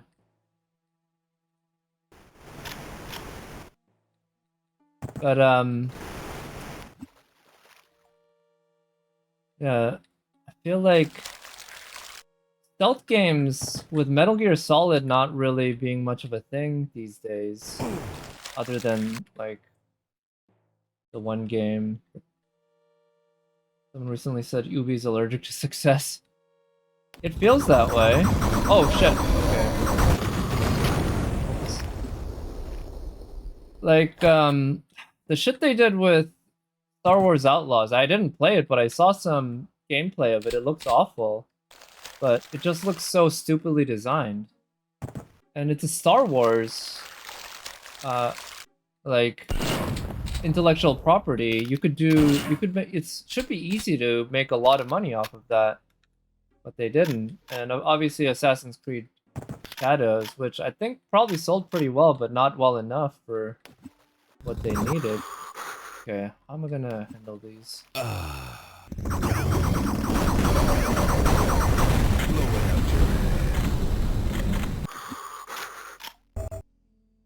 And they also own Prince of Persia, which I would love another Prince of Persia Sands of Time style game. Right? Those games are pretty simple. You wouldn't need to devote that much to them. Fairly basic parkour. And just have really beautiful settings, really beautiful environments, and pretty straightforward linear parkour segments. And it'd probably sell pretty well. Just give it a nice, charming story like the original Prince of Persia Sands of Time. And of course, I'm a huge fan of Beyond Good and Evil. That is a niche video game, but Beyond Good and Evil 2 has been teased for so fucking long, and it's never gone anywhere. And that's a real shame, because the first Beyond Good and Evil, I think, was a really fun game that mixed... Like, it almost feels like... Actually, I heard that Star Wars Outlaws was originally meant to be a Beyond Good and Evil 2, but then they reworked it to fit the Star Wars Outlaws Star Wars world. And I could almost see that, because you got the kind of protagonist who's not really a warrior. She sneaks around. And the world of Beyond Good and Evil is kind of Star Wars-ish. It's clearly inspired heavily by Star Wars. And there's some combat in Beyond Good and Evil, but not a whole lot. Yeah. I really would have loved the Beyond Good and Evil 2. But okay, this just brings me back to the original spot, but then what? This is where I came from, where I began the level. Like, this is clearly a door, but how do I open it? I don't see a handprint.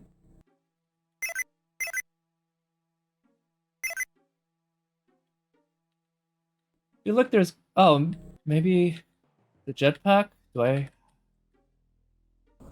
Okay, yeah. I need to remember that I can use the jetpack. PG reminds me more of Hitchhiker's Guide to the Galaxy than Star Wars. Yeah, I guess you could say that. Although Hitchhiker's Guide to the Galaxy is also kind of a... It's a very comedic world, right? It's meant to be very silly, satirical. Beyond Good and Evil, I guess, has a bit of that. But it's also not quite completely tongue-in-cheek like Hitchhiker's Guide. I heard that the three-breasted whore in Total Recall was actually a Hitchhiker's Guide reference, because Hitchhiker's Guide mentions something about the three-breasted whore of something something in one of its lines. Like, she's never a character in the actual story, but just a reference. Hello. Goodbye.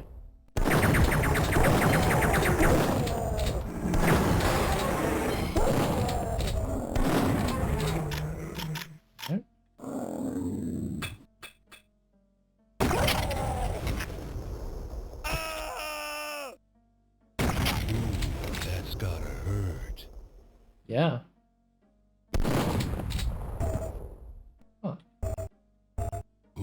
want some? So we got some nuclear plant thingies. Okay. Oh, this is back at the original spot. Nice. Okay, things circling back. Good. Are there enemies down here? Seem like it. So if we go back here...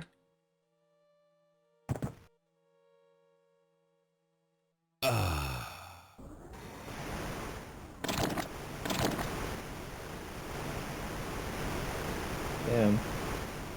So it's too bad, no matter which way you face her, you see the exact same image. Damn you, sprites. Damn it.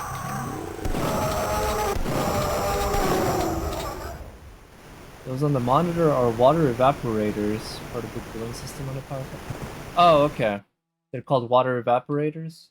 Oh, I think I remember that they're called like cooling towers or something. Or no. Cooling somethings. Come get some.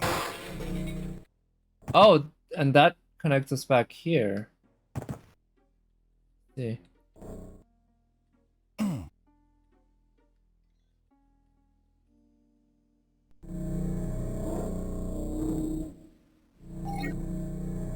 Probably a spot that kills me. I'm getting dizzy.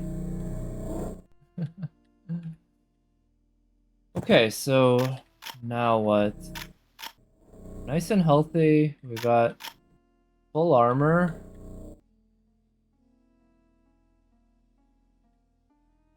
Where am I supposed to go?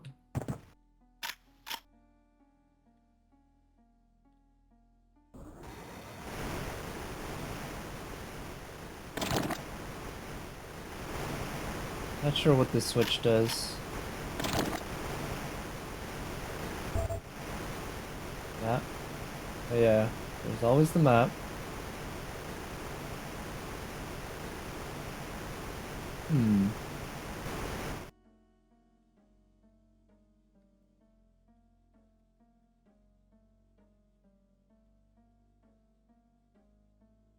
Yeah, all that makes sense.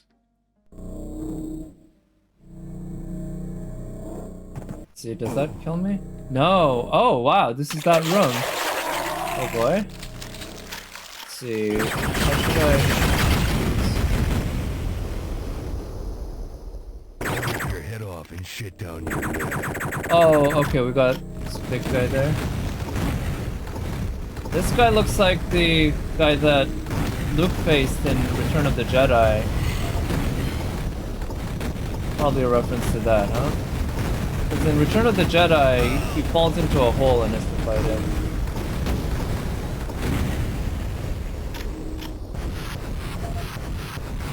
Make him tiny? Probably not.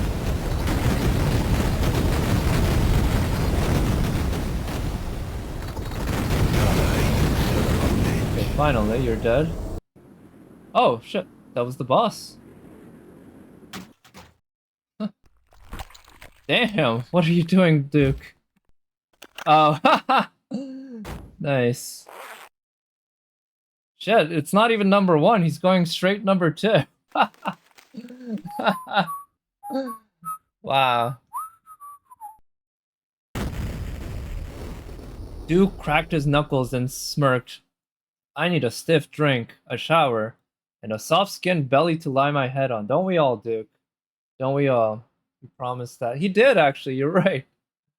A nearby monitor flickered on, and an incredibly ugly face spoke an ominous message. The Moon Assault Overlord has been defeated. This was our battle lord on Earth.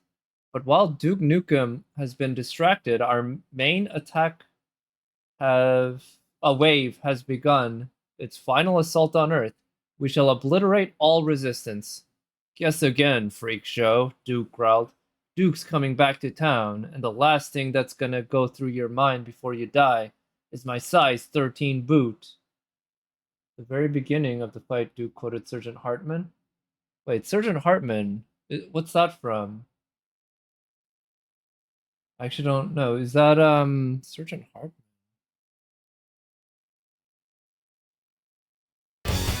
that from what is it? Starship Troopers? Apocalypse Now. Oh, really? I've only seen that movie once as a teenager. It's been a long time. I really like the book Heart of Darkness, but I never. I only watched the movie once. And rip your head off and shit down your neck. Oh, I see. I didn't know that was actually a quote from that. Damn. But yeah, I really liked the book Heart of Darkness back when I read it, and I know they made a game based on it too, right? What is it? Spec Ops: The Line. That's a pretty good game. Spec Ops: The Line was pretty decent.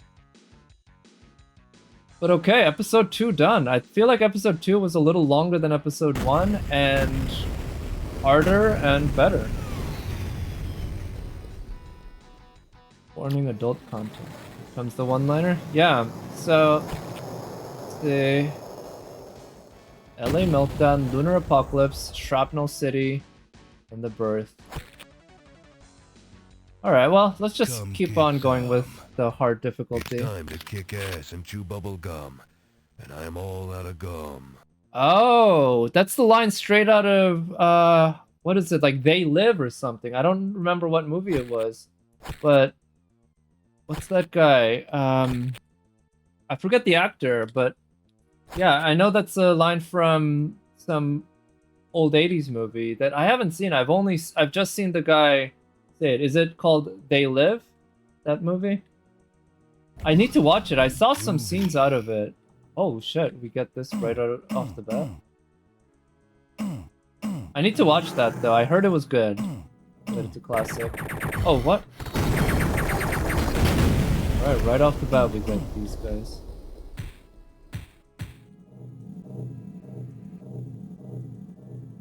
I see. I know a lot of people think that that line comes from Duke Nukem. Because, well, not a lot of people didn't watch that movie. Damn, we're starting right off the bat with a bunch of tough guys.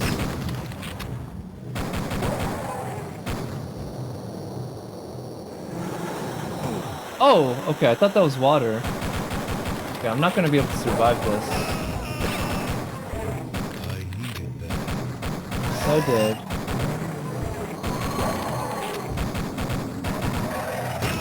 Okay, maybe that was a dumb idea.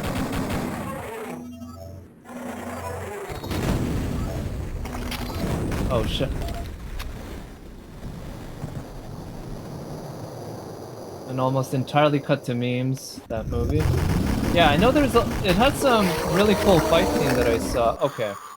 Damn, okay, that is too tough. I'm just gonna go with the fucking easy mode. Or not easy, let's do normal. Let's rock. It's too stressful. It's time Damn. to kick ass and chew bubble gum. And I'm all out of gum. Yeah. I'm just gonna pussy out.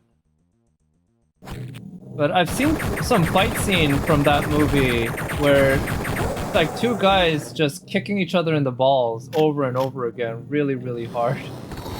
It's pretty funny to watch. But I think, what, it's about like... You have these glasses that allows you to see that people are dead or something. I don't know the actual plot, but I know it involves something like that.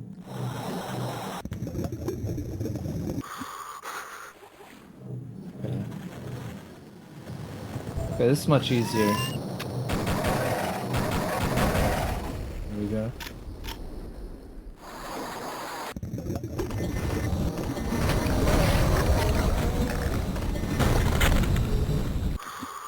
Okay, maybe I can use the Hollow Duke to use.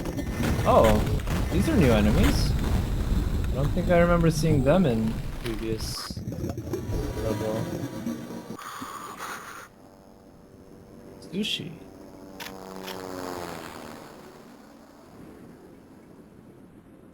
Oh, I think I saw this level made in a Quake, like, custom map somebody made. Yeah, long time ago when I played Quake. Who wants some? Oh shit. Somebody had made a custom level I that... needed that. Was supposed to be based on Duke Nukem. This must have been it. Okay. Really low on ammo here to begin.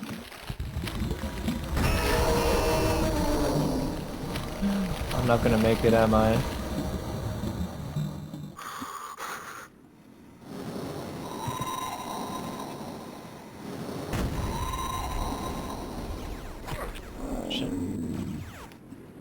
Not dead. Those glasses revealed all the hidden truths, like hidden hypno messages and ads and TV.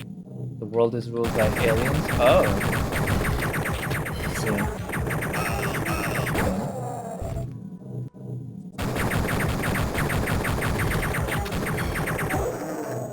And this guy's ammo doesn't even... It's not even useful to us.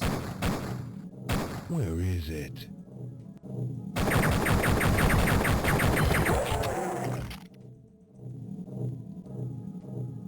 They don't have the chain gun. Oh, okay, there's some ammo there. Like there's some help there.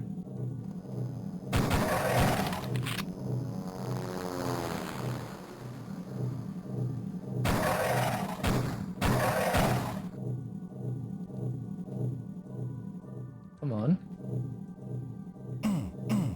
Not an elevator.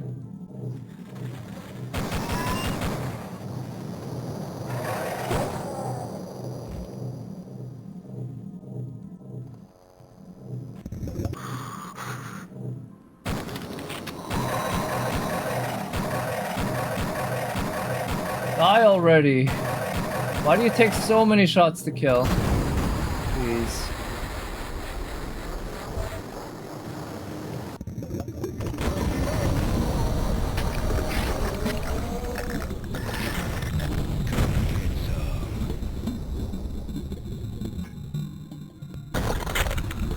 Okay, that works.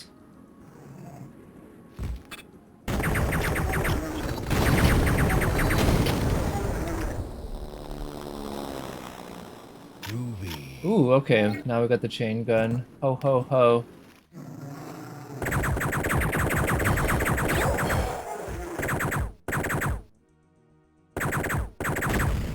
There we go. Hi sushi. Damn, I hate these turrets. Hello. Goodbye. Groovy. And we got a shotgun, nice.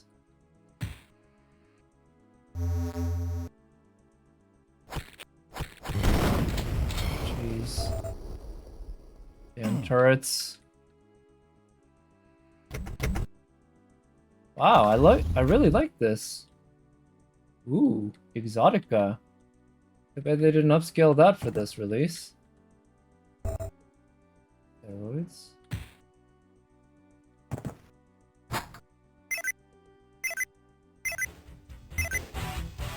Oh, we got another little bar here. Or, what is this? It's karaoke. Oh. Not a strip club.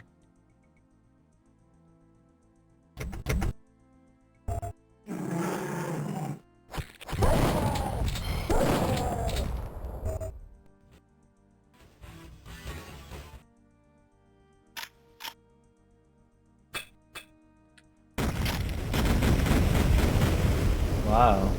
Why were they storing so many explosives in there?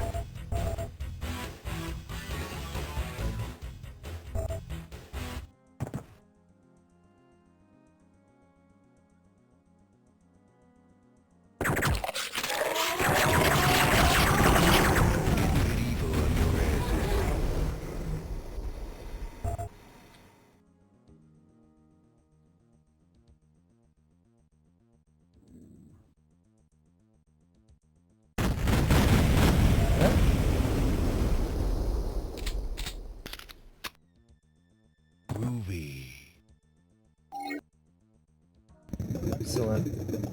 150 HP. It's a good place to be. More ammo for this. Can't open the door. Oh, hello. Where'd you come from? I think you didn't attack me first. Oh wait, what? Was I drowning? I just noticed my HP was going down. Damn.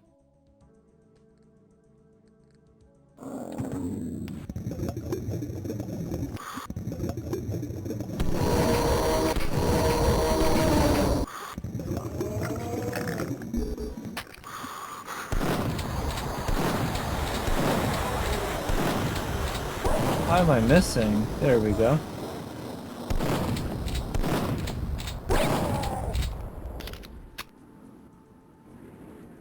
Oh, hello.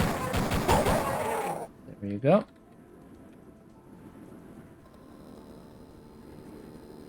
Let's see.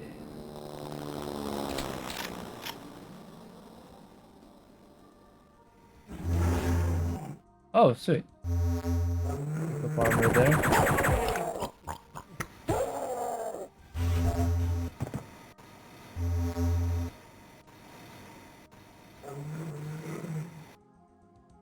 The sound of that. Oh, hello. This is me, yo.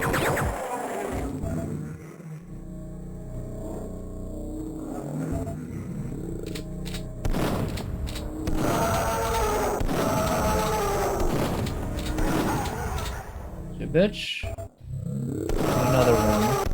And another one. Shit.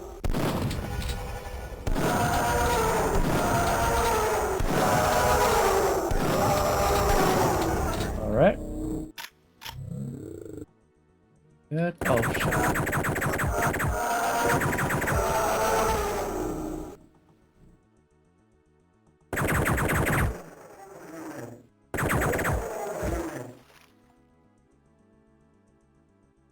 Okay. Oh.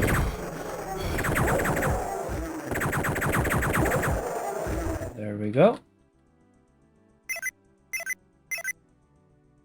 Oh. Okay, that's the hallway where I was at earlier. Guy trying to get us. Nice.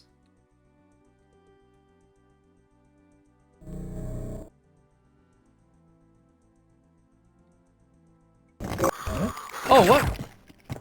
Ooh, that was freaky.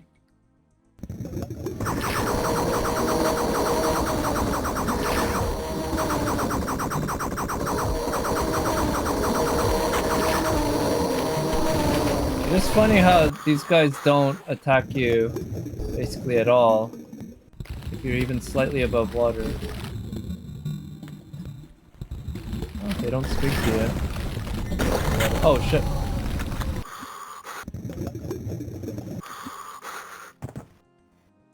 Oh.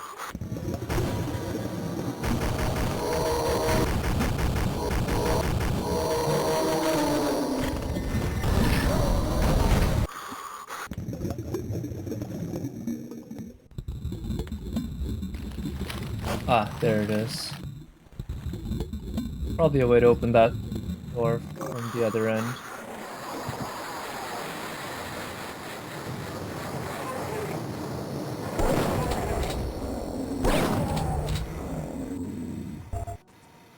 Oh.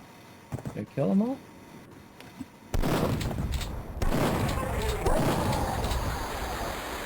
And another one? There we go. I think he dropped the pistol ammo.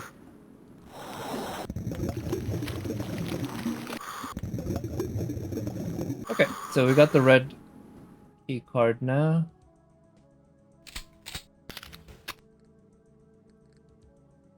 But I cannot open that with that.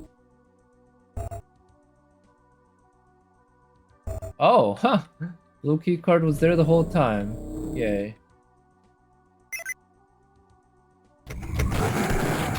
Oh, I haven't seen the piggies in a while. Hopefully they drop some shotgun shells. Yep.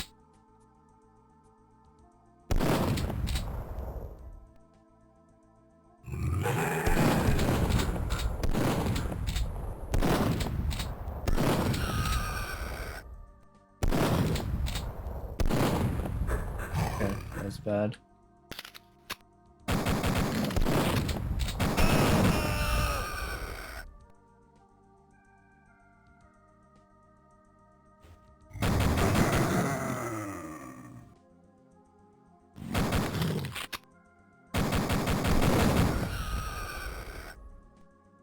Okay, we got conveyor of food. Sushis, right? Come get some. There we go. Oh, that handprint is a switch. I was wondering. Groovy. Huh. And we get the freeze thrower already. Nice.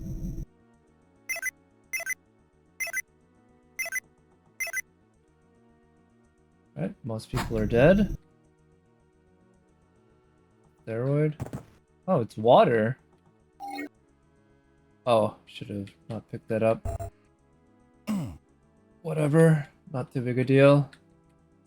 There's another path there. But Exotica, is that your name? Oh.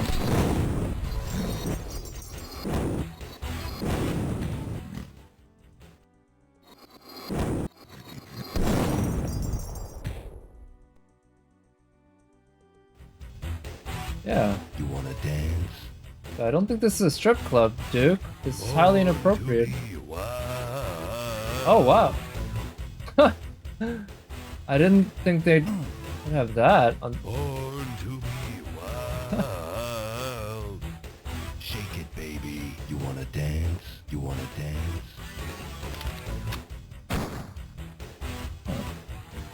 Wonder if there's a way to get up there. Wow, RPG, nice. Yeah, they give you all these weapons just right away. Shit.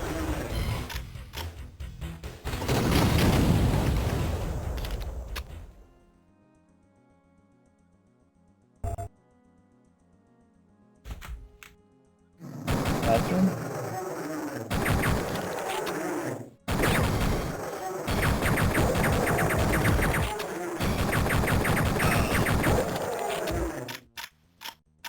God damn, they didn't drop any chain gun ammo.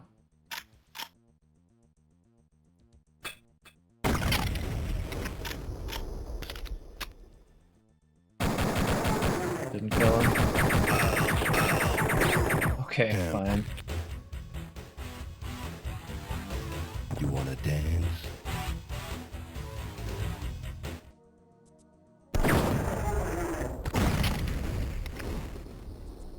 Okay, fine. Let's not fuck around. Bitchin'. Like that. Wait, I think that hurt me. Because it's hot? Yeah, it hurt me.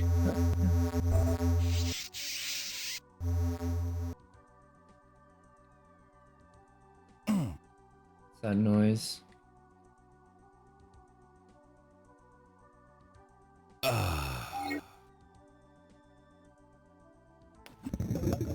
Oh, what? What kind of sink is this?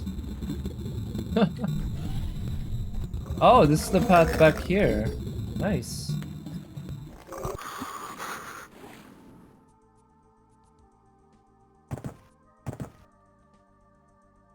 Okay, we're back. Uh-oh, we've got a bit of a issue here. With the... There it is.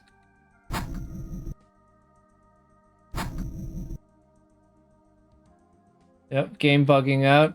I am playing on some, I think E2L9 or something, which is a source port. Okay, I should have shotgun shells now. Where is it? This is a walk-in fridge.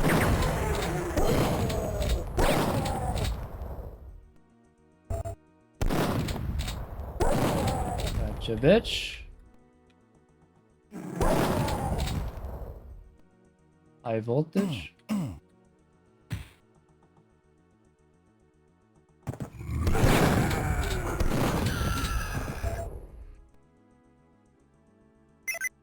Red key card. Oh, and that opens that door. Now, why would you have a garage door like this? Is the implication that this place got flooded? Even so, why would you want to go right to a drop like that? Yeah, this level is significantly harder than level 1 of episode 1.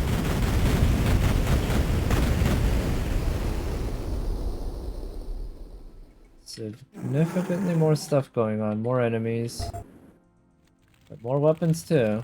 Okay, there's the exit.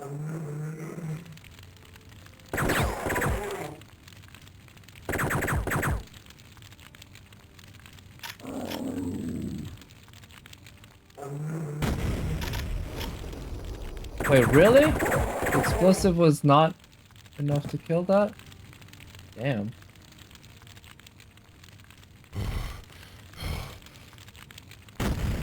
Alright, level 1 done. Raw meat. I see, because of the sushi. And I still didn't find even half of the secret. Wow.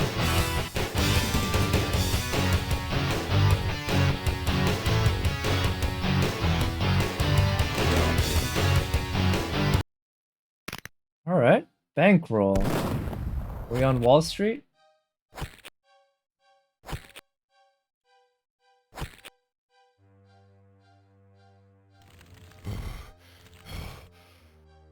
Music's pretty ominous. Groovy.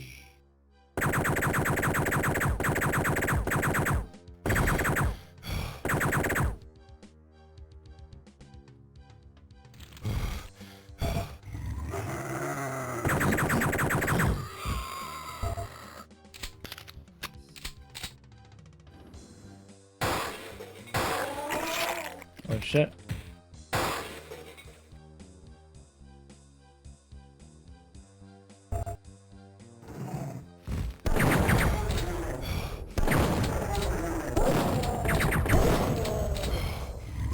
Oh, come on. You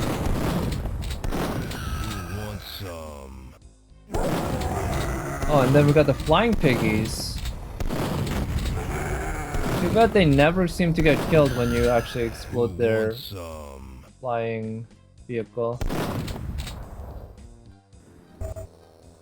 Federal Loan and Trust. Yeah, it's like this is a federal bank. Of course they have a turret that fires. Gotcha. Go.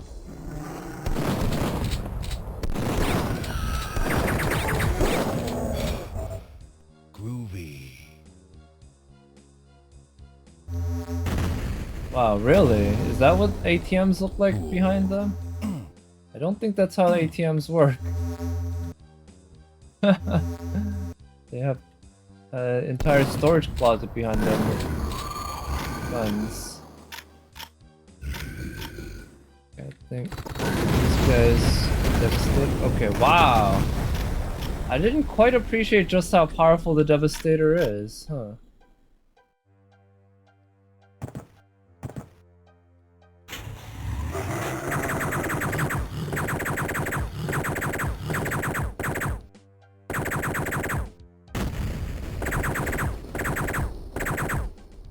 Yeah, come on, shouldn't something that falls with that explosive just at least be somewhat hurt?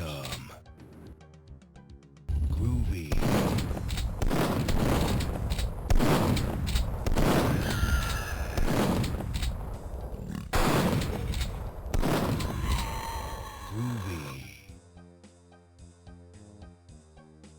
Groovy.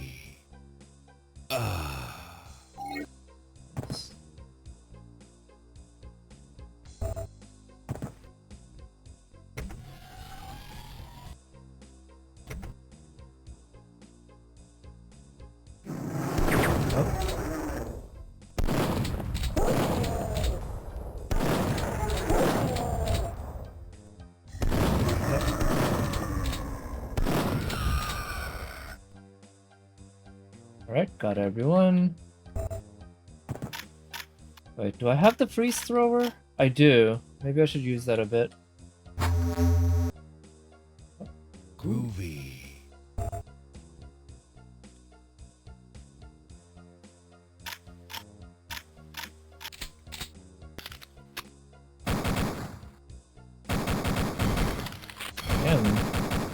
guy's got good aim from afar.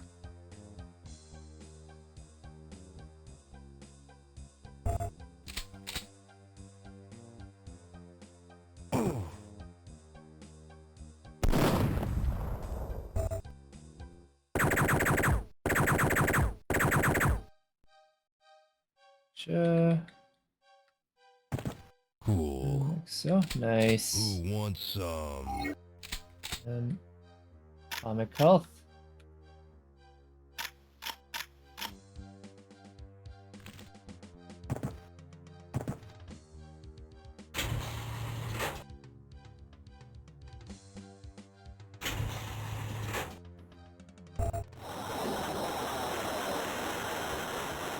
Okay, let's go rob this bank. Oh shit, yeah, I thought I saw its glowing eyes. Anything in here? Yeah, remember when public phones were a thing?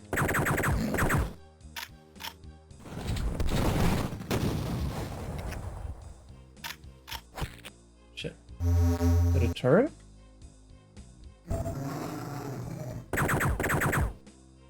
Okay, you wanna come through there? Yes. Wait, what? Was there another?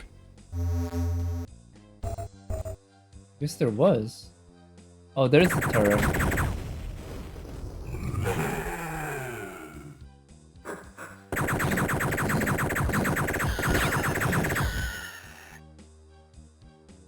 Come get some. Of course, looks like this person loved big buff ladies. Who doesn't? It's your favorite Duke level? Oh, really? Well, I'm liking it so far. Don't know what my favorite would be so far. I don't know. Like the Abyss was really good. The last level of the first episode. I really loved how there was an earthquake right when you see the sign that says San Andreas Fault. Just to drill it in. But this ain't bad. I also like the one in episode 2 with all the trams in different ways. The launch station, the secret level in episode 1 was also really good. Man, it's hard to say, honestly, for me, which one's my favorite, but that really speaks to how damn good so many of these levels are. Open that? No. Can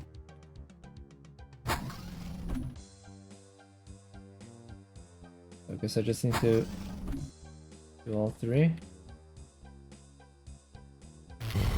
Oh, what?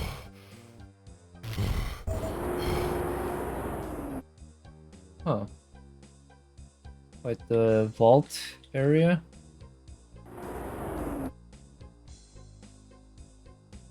They put fucking lava or some shit on the floor of this vault.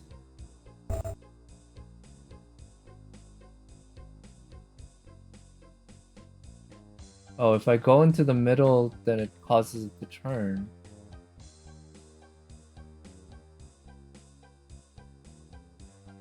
Okay. Looks like it just goes back and forth.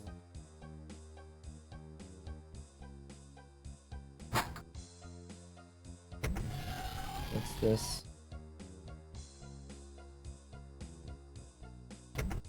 Hello? Who wants some? Got the red key. Huh. Wonder if there's some sort of platforming challenge I can do here. We can try it out. Boots and jetpack. Ooh.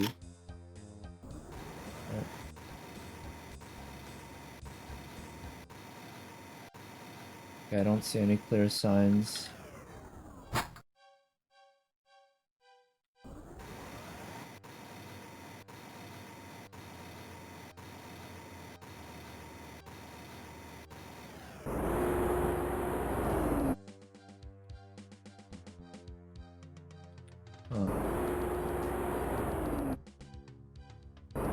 How am I gonna get back out? Like that. Oh. Not sure what the point of all that is, considering I just needed to activate those 3 switches to open everything. Okay. Okay, so we got the entrance to this. Here, vault. Whoa!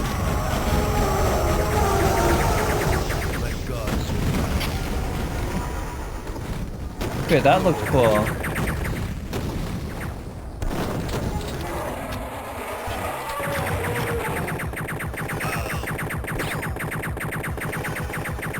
Okay, stop shooting. Please?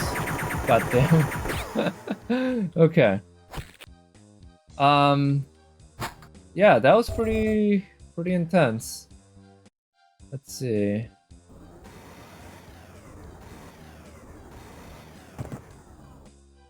How am I gonna get back?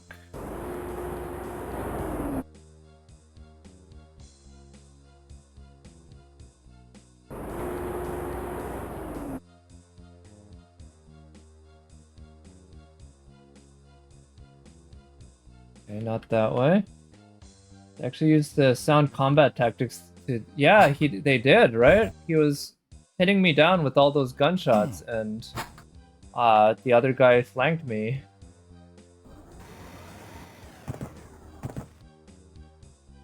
Okay, this is not where I want to go.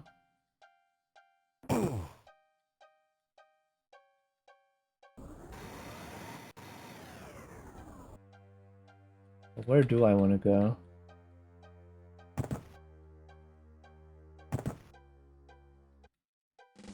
Okay,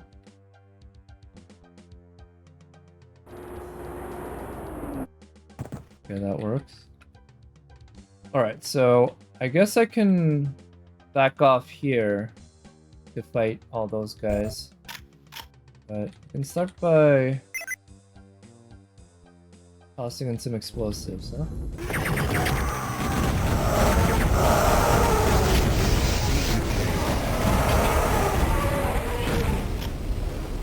Okay, Devastator should devastate them, right? I can use this as...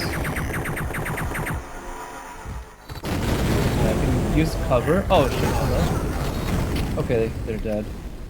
Probably used more ammo than I should have, but hey. We're alive. It's what matters the most.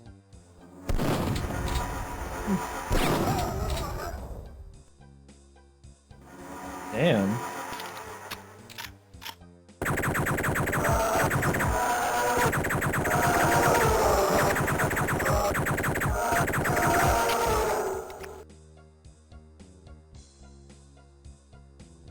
What's going on here?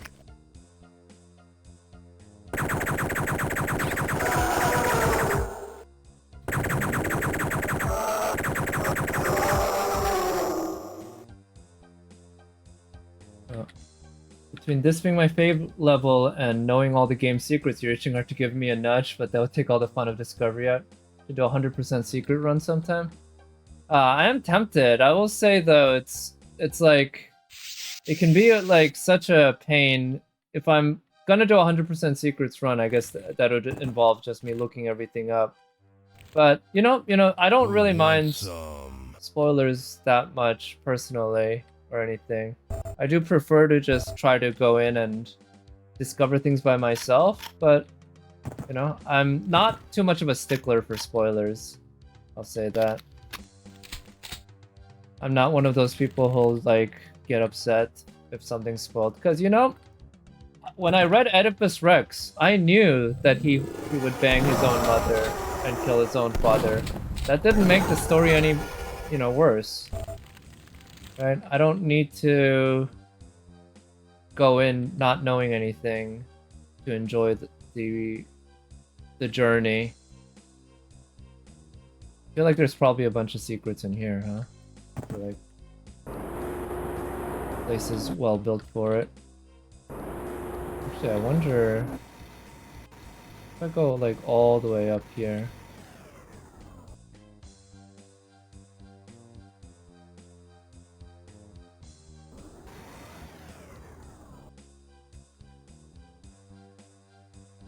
Nothing doing. The butler is the murderer? Yeah, it's usually that, right? Or as they say, the butler did it. As a New England Patriots fan, that always makes me smile. Thinking of Malcolm Butler from the Super Bowl. That was a major thing. People would joke about. The butler did it. One of the great interceptions of all time. Okay, yeah, this is a fun level. I'll say that. Banquo. 2 out of 5 secrets.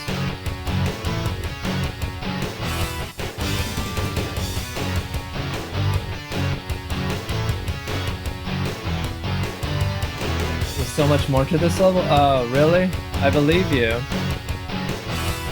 So there's only one enemy left, so I guess any other secret would have been just like discovering stuff.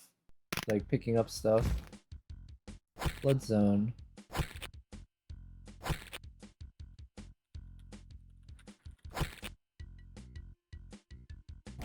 Oh! Right off the bat with that. Who wants some? RPG.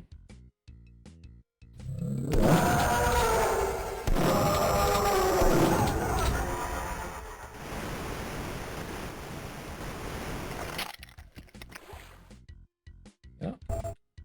Like underwater swimming and, well, overwater swimming for that matter, right? That shit wasn't in Doom.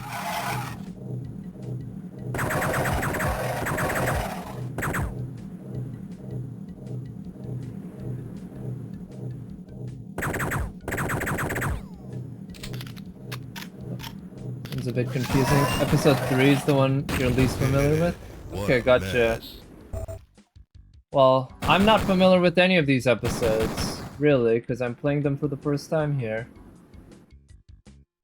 But I have been enjoying the hell out of it. Oh, yeah. Come get some. Okay, so it looks like this place was flooded. It's like a reverse Half-Life 2. In Half-Life 2, you could see areas that used to have water were now not watered. They were... The water had been drained by the aliens, the Combine. Here, the aliens have flooded places. I like Duke 3D so much. Try Bolt Gun. I did hear Bolt Gun's really good. I bought it. I have it on Steam. I haven't played it yet, but that's definitely a game that I'm intending to get to soon. Because the reason I'm playing Duke 3D right now is kind of because I played Dusk recently, and I really enjoyed it as a throwback to Quake. I feel like Dusk was clearly heavily inspired by Quake as sort of its main OG boomer shooter inspiration. And having enjoyed it so much, I figured I haven't played Duke Nukem 3D, even though I was around when it came out and I knew of it. So why not check it out? I hear it's really good, and it is really good. It's better than I expected.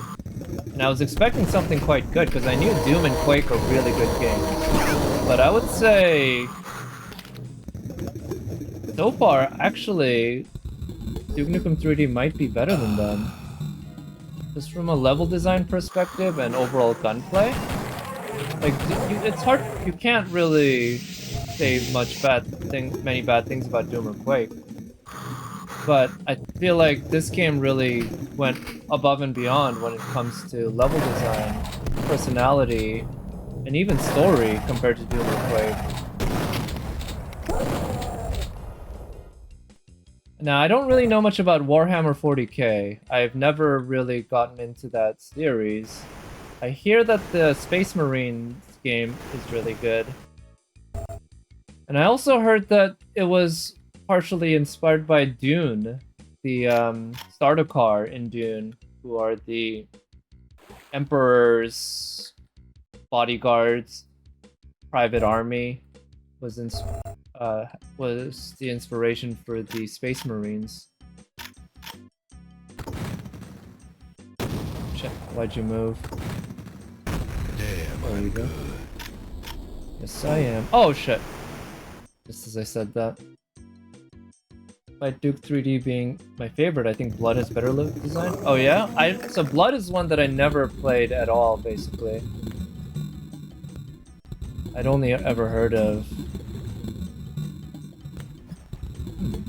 Warhammer 40k had a lot of different inspirations, Dune among them indeed. Okay, gotcha. Yeah, I know Warhammer 40k is supposed to have just an incredibly deep lore, so that doesn't surprise me that it had a lot of inspirations.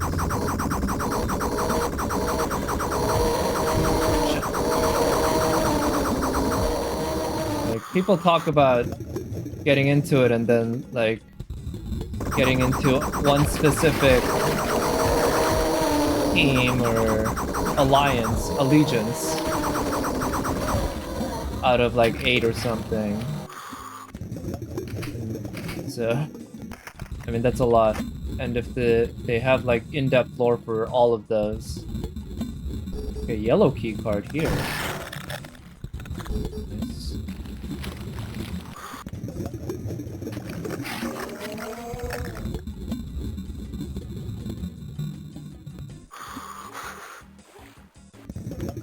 Maybe I should check out Blood. I know Blood was one of the inspirations for Dusk as well. And also Heretic, Hexen.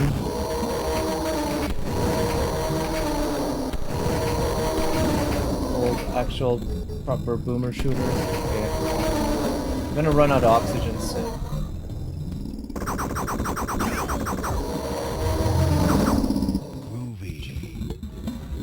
Okay,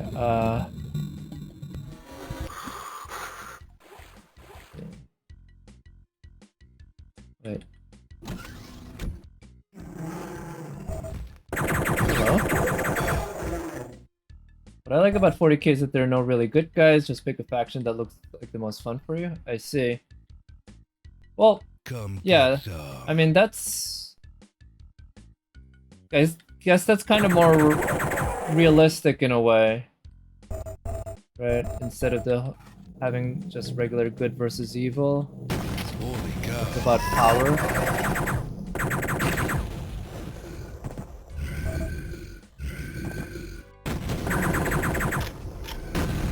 And I guess it's probably what, yeah, makes it so popular. Shit, I hate these flying guys.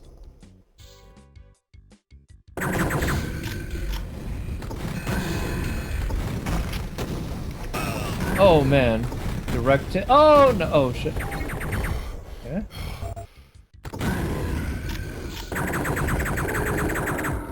Gotcha.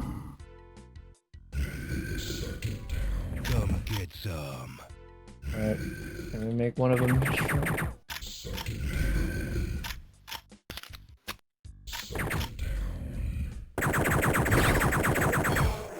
Okay, where's the guy who wants me to suck it down? Make you suck mine down. Oh, come on. And explosives. Okay, how can I get that guy the best?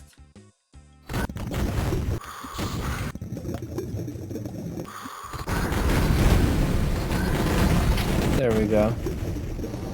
I kind of slept on the Devastator in episode 2. I didn't use it nearly as much as I should have. That shit's powerful as hell.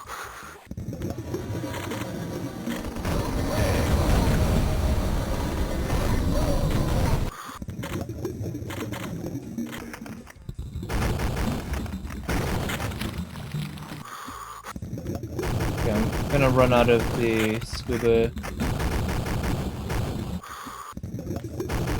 oxygen.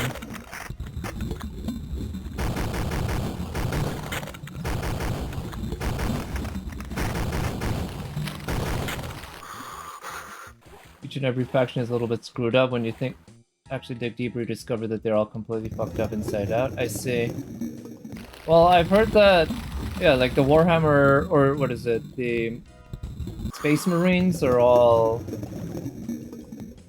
obsessively devoted to the Emperor. It's it is a religion to them, so I mean, that's kind of fucked up in its own way, right? I don't know about the other factions. Again, I know almost nothing. But, you know, if it's that if it's like a harsh world, a harsh universe that they live in, you gotta do some fucked up things sometimes. That's what people gotta appreciate.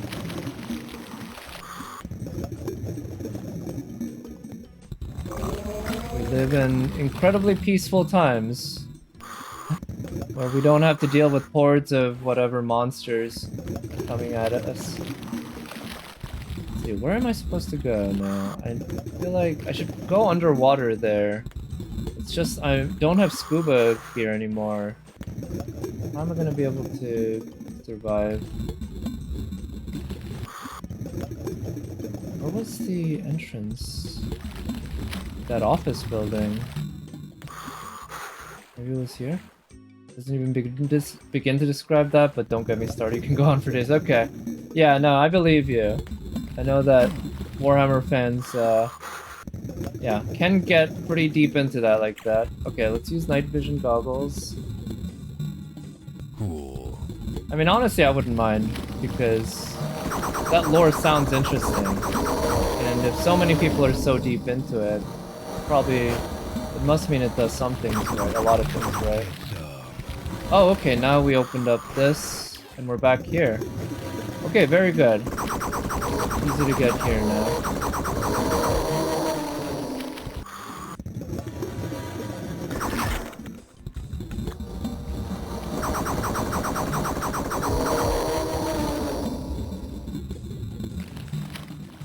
Oh, I see, I was just looking outside. Okay, let's go back up the steps. I think up here I fell while fighting, and maybe there's something else up ahead.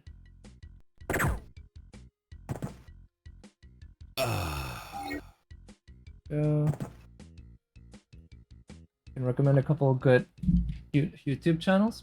Yeah, if you... So I don't have any problems with links in my chat, so if you want to link them, I wouldn't mind at all. I can check them out after.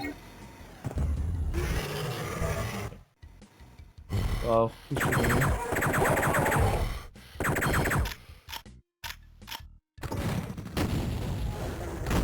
oh shit! Let's not do that.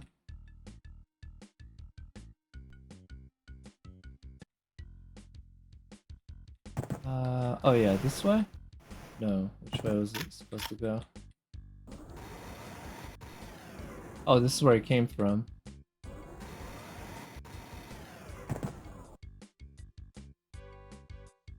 Oh, right here.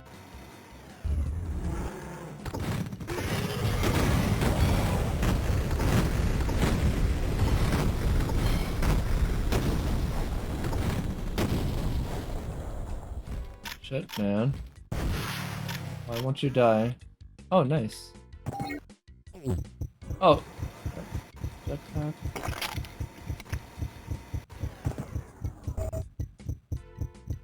Oh yeah, I accidentally used the steroids. Oh well. Run real fast, gotta go fast. It's Sonic the Hedgehog mode. Oh, I see, there's a pathway this way. Wait, what was up here? Oh, it's just the alternate path to the same place.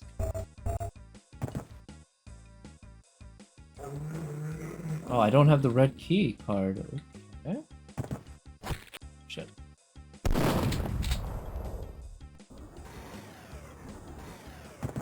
I'm doing there. Alright, thanks. Maybe I'll check them out at some point.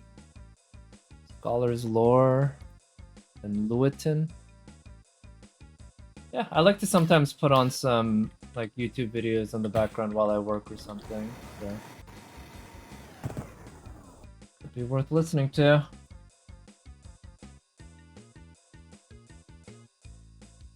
Let's see. Oh shit. So now that I... Oh, I didn't save after that. Oh well, that's okay. Do it again.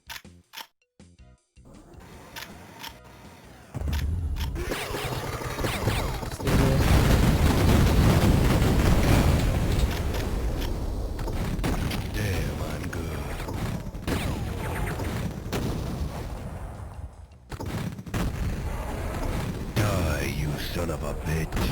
Oh shit. I had him all killed and then I decided to blow up in my face. That's great.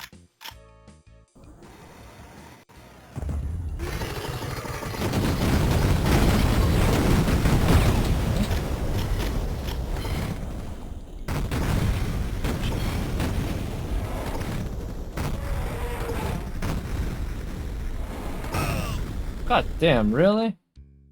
I keep fucking it up by hitting the ground. Okay, I need to be much more careful with that then.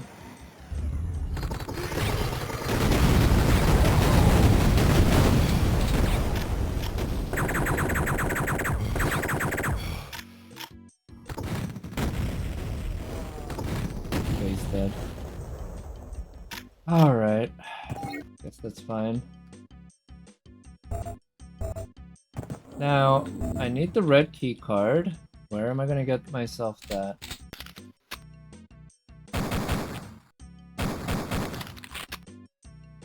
Okay, I think he's dead.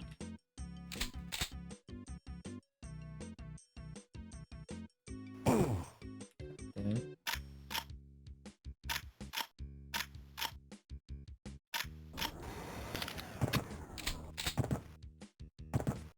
Yeah, so I came from here.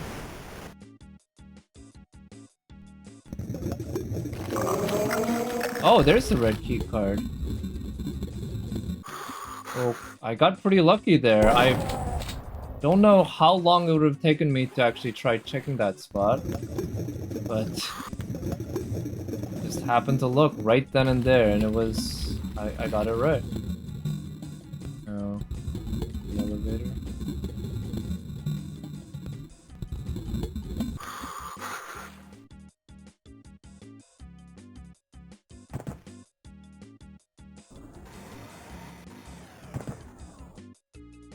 Lutin is rather famous in the community for the deep and accurate knowledge of the lore. Second one has such a superior production quality.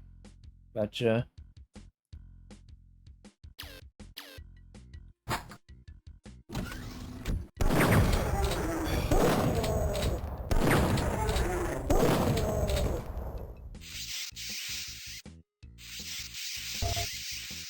Yeah, I don't, or I enjoy lore videos sometimes of games that I've played. Like, after playing Elden Ring last year, I remember I kind of did a real deep dive into so many lore videos on YouTube. Of course, any FromSoft game is just going to be filled with lore that you don't get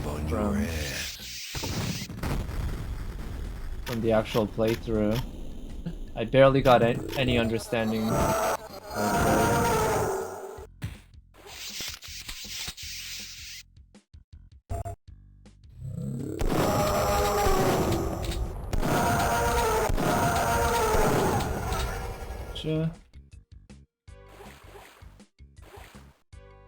So Warhammer 40k started its life, and probably still is, a tabletop game, right?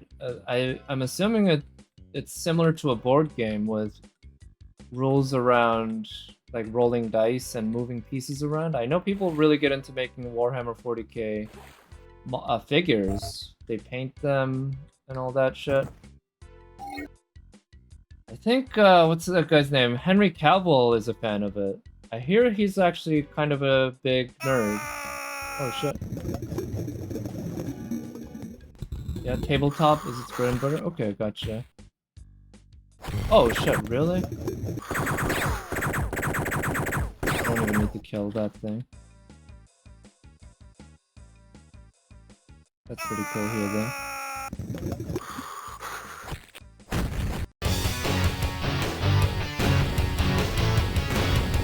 So, what, was it developed in the 60s, 70s, 80s or something? Because it's been... I know it predates video games then by quite a bit. Man, there's a lot of secrets in this. So it's confusing. It is confusing, yeah. But another well-designed level overall, right? It's another case of where L.A. Rumbles,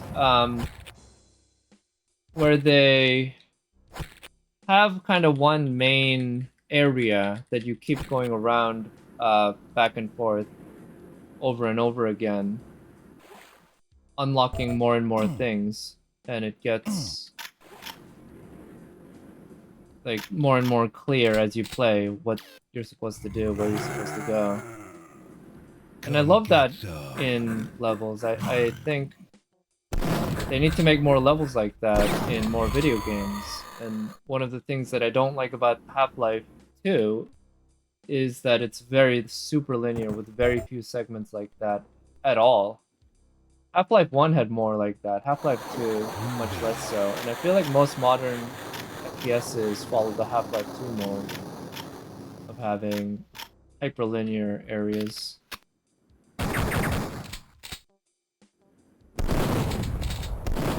I also like how these shotguns don't have insane spread. It's not like the super shotgun in Doom 2. They're more like the regular shotgun in Doom. Warhammer Fantasy started in the 50s and 40k came in the 80s as a parody initially, huh? Quickly became a standalone thing far exceeding the original in depth and width. Oh, I had no idea. I just thought it was all Warhammer 40k. It's Warhammer and then Warhammer 40k? Interesting. Is it like Warhammer is fantasy and Warhammer 40k is sci-fi? And so the sci-fi was meant to be a parody and it became its own thing?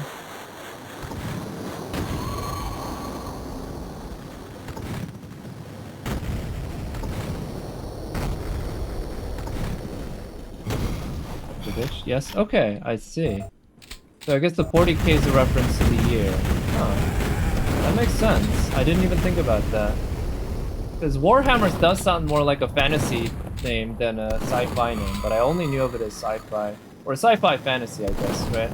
Like something like Dune or Star Wars you can consider as sci-fi fantasy rather than just straight up sci-fi. Star Trek would be more straight up sci-fi. Quake site, aha.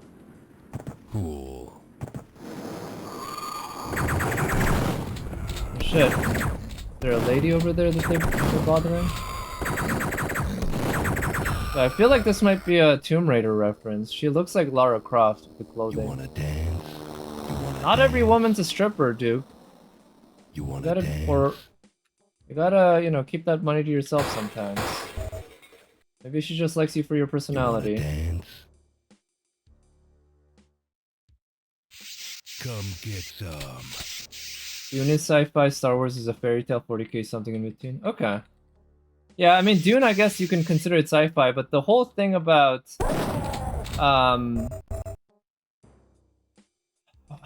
the worms and the psychic powers, essentially, I feel like kind of goes into fantasy territory, but it's done... Oh shit, really? It's done in a sci-fi way, right? I feel like Star Trek is much more, say, clearly sci-fi.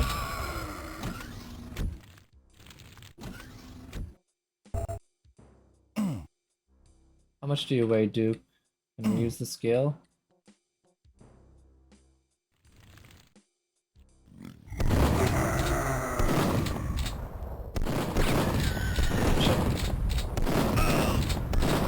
I'm suffering. Oh no, wow. Huh. Okay, if I wanna...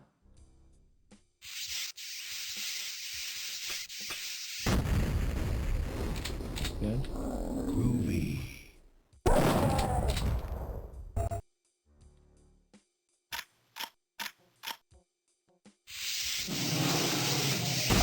You guys teleported right in.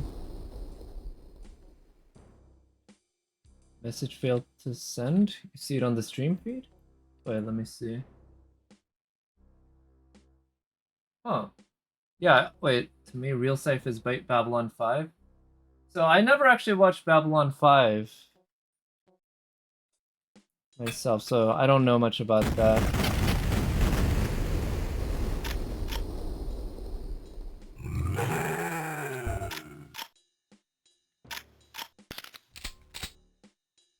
I guess, like, you can also say stuff by Asimov, the Foundation series, Arthur C. Clarke. That shit's pretty sci-fi.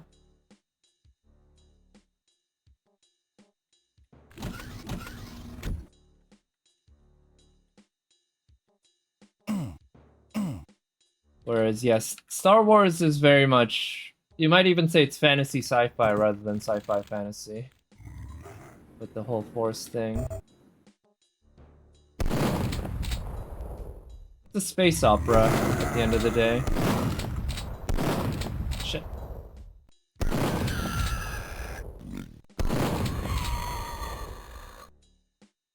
Agreed on Clark? Yeah, I mean, Arthur C. Clarke is one of the main household names when it comes to kind of like hard sci-fi, right? Who wants some? And also Asimov's I, Robot stuff. Foundation gets a little bit out there with psychohistory, but it tries to keep scientific trappings generally successfully. I really enjoyed the Foundation series of novels, short stories. Well, no, those are all novels back in the day.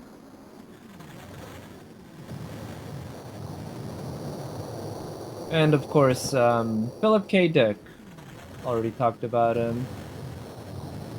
I listened to the audiobook of Blade Runner recently.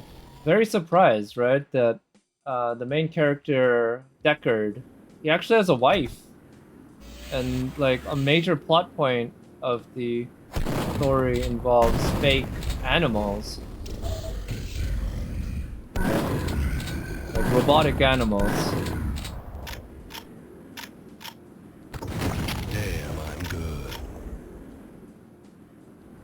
So they changed it a lot for the movie, but, you know, Ridley Scott, he was a genius. I don't know if he still is. I hear his more recent movies haven't been that good. But he did a damn good job with Blade Runner and Alien. I'm gonna put the smack dab on your ass. Man. I also feel like this kind of protagonist who spouts one-liners or just talks to himself in the middle of battle. I don't think that was really much of a thing at the time when Duke Nukem 3D came out. Like these days it seems almost every protagonist of a AAA game can't stop talking to themselves, which can be annoying as fuck. I recently saw some like gameplay footage of is it something South of Midnight, which looks pretty mediocre. I have no interest in playing that. But the protagonist would just keep talking to herself, and I think probably it was helped to be popularized by. Did I throw that far? No. Helped to be popularized by Uncharted games. And it's like an easy way for the developers to drop hints to the player so that they don't get stuck. But here, Duke's just saying it because he's a badass and he just drops one-liners like a badass action hero. That's what he is.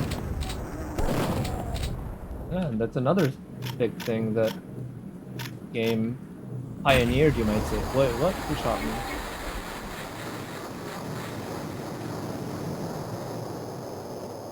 Come get some. Where is it? Yeah.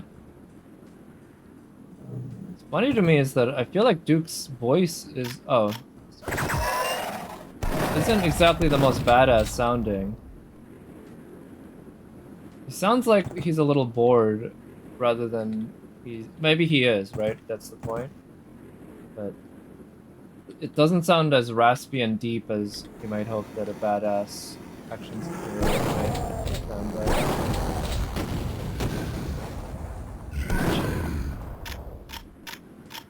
But he has the right intonations and everything on all his lines, so can't hold that against him. Also names from the earliest times of sci-fi, like Jules Verne and Herbert Wells. Yeah, I actually have been listening to a bunch of Jules Verne audiobooks recently, like 20,000 Leagues Under the Sea, Journey to the Center of the World, Center of the Earth. They're both really good. Highly recommended. And I think Lost World? Yeah, piece of cake. Sick. My cat just got on top of my desk and I need to get him to go off. Not allowed here. But yeah, I guess what is it? Jules Verne is probably one of the earliest real like sci-fi authors. Lost World. Yeah, I think Lost World is also a book by Jules Verne. Groovy. I can't remember. I know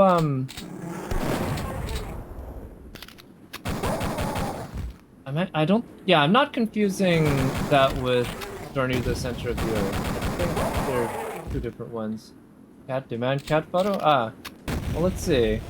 Wonder if you can see my cats here. There they are. So that's Frankie, the white one, and Phil, the black one. They're both boys. And I didn't name them after anyone because they were already named that when they were born, or when I adopted them. I adopted them from a shelter where they already were. But they, I decided to retroactively name them after some of my favorite sci-fi authors, Philip K. Dick and Frank Herbert. So yeah, Phil's the black one, and Frankie's the white one.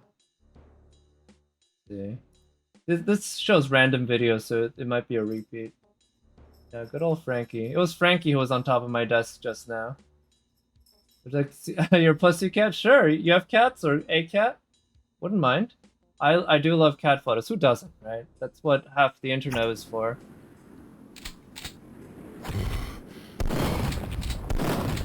But I've had them for about a year and... Oh, shit. Shouldn't have used that. That's a waste of ammo.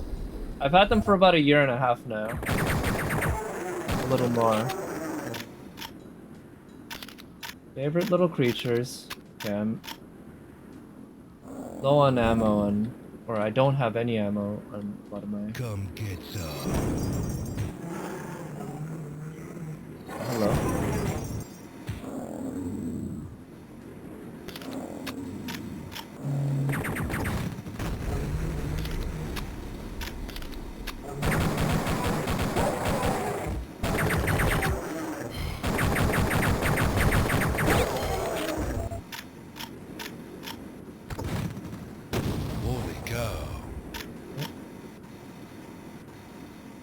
Is Lotus?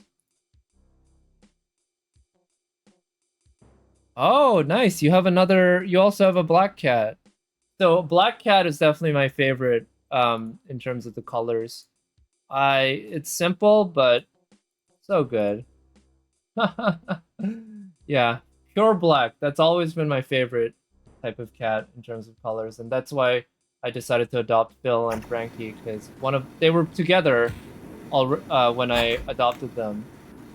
And oh shit.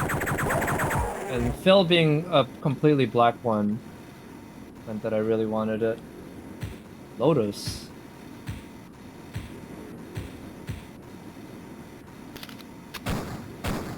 Damn. I wasn't sure if I'd get individual cups being broken, but here we are. That is good.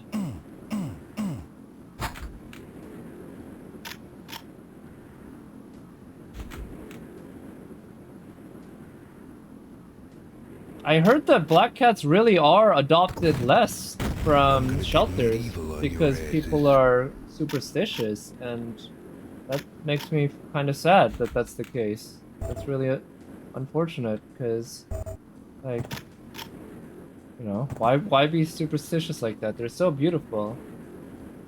Like Black Lotus, a fairy tale flower? Oh, I see. Black Lotus, I feel like I heard that was a very powerful card in Magic: The Gathering. I used to collect Magic cards when I was a kid, but not for long. I never really got too deep into it. M3 Kun? But I know that's a whole thing. Magic: The Gathering. Black cats are superior. Yeah, I agree. I think Just be careful you don't accidentally sit on them if you've got a black sweater or something. I've more than once I've definitely like mistaken a black sweater or black shirt for my cat.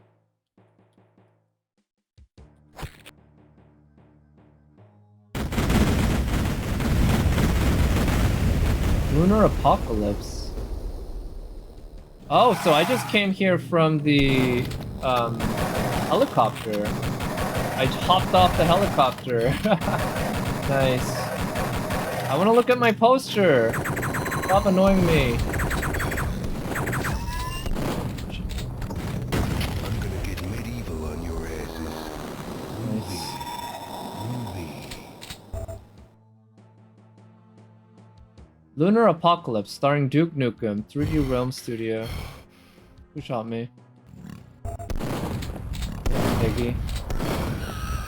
Hail to the king, baby.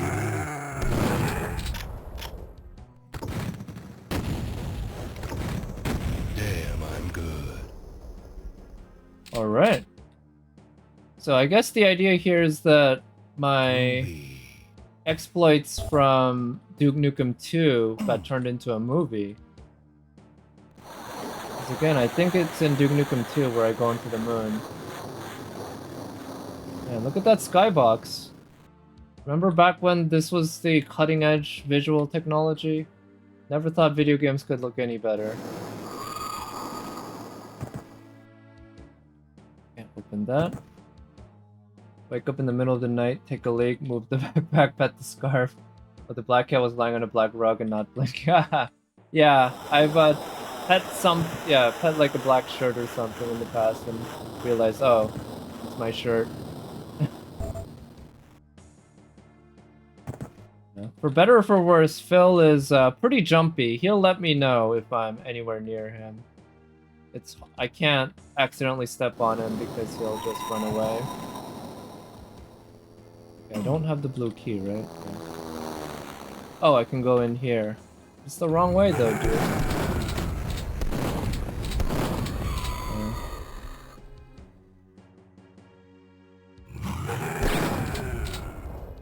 It's the kind of guy to go in the rear whether you like it or not, right? Oh, there's the blue key. Come get some. Occupational hazard of being a black cat. Yeah. And again, also, it's just like people, for some awful reason, don't like them as much.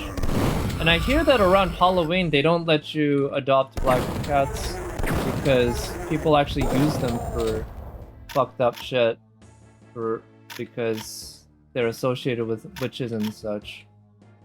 It sounds awful. Oh shit, there's one of the super strong enemies.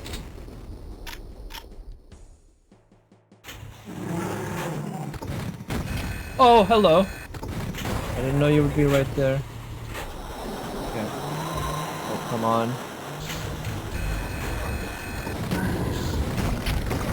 Damn it! Okay.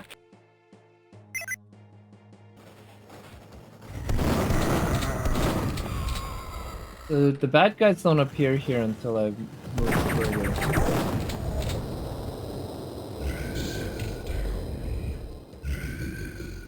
Let's see.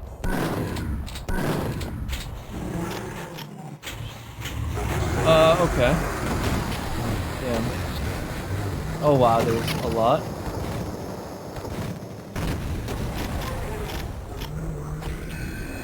Oh. Oh, come on, these explosives.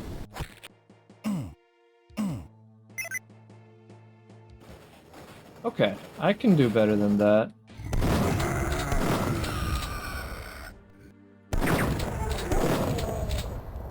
So I think the moment I cross this line, a bunch of bad guys are gonna show up. Let's... Devastator.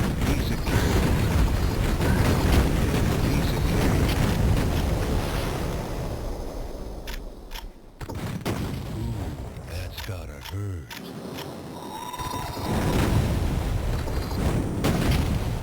Gotcha. Alright, all I had to do was try it 3 times and know exactly what was coming. Easy. Why don't we have these powers in real life?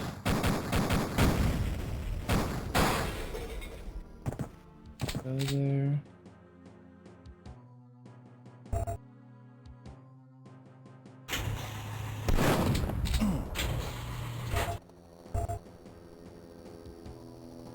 Okay, it's gonna open from the other end.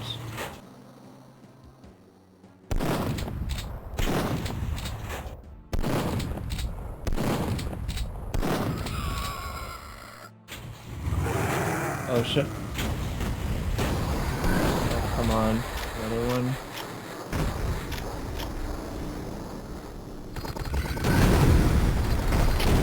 Gotcha.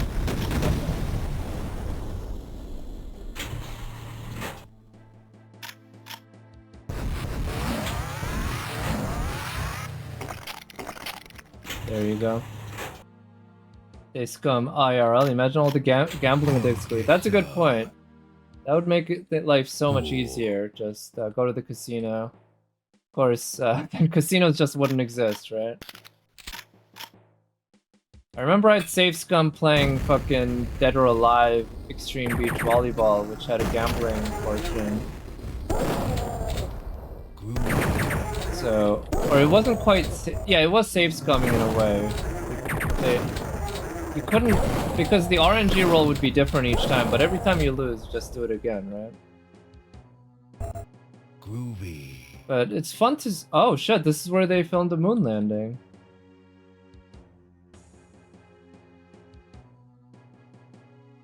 Or, oh no, this is where they filmed my exploits for the Lunar or whatever. That's what it is.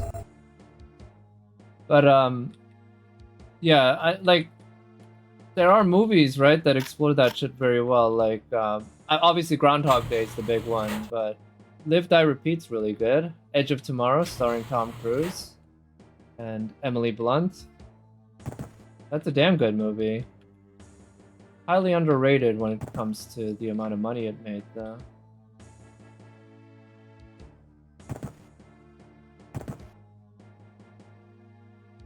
Okay. Let's save that health pack for another time.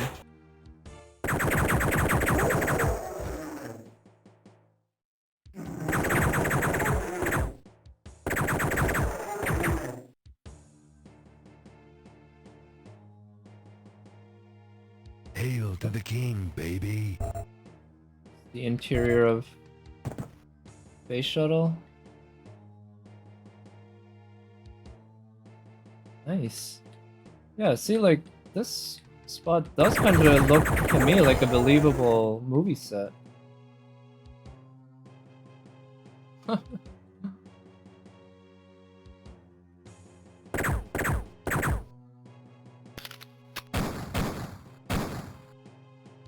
Your aim, dude. There it is. It always amused me that the fire extinguisher would explode like that. One thing about Duke I failed to get, why do fire... Yeah, exactly! Why do they explode? I mean, they're pressurized, but I don't think they would quite explode like that. Maybe they would blow up in a way.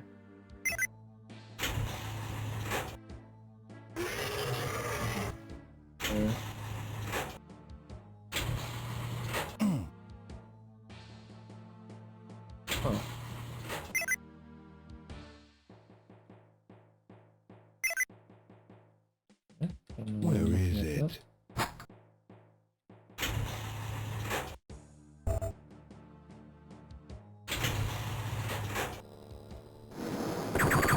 Oh shit, that's a big enemy.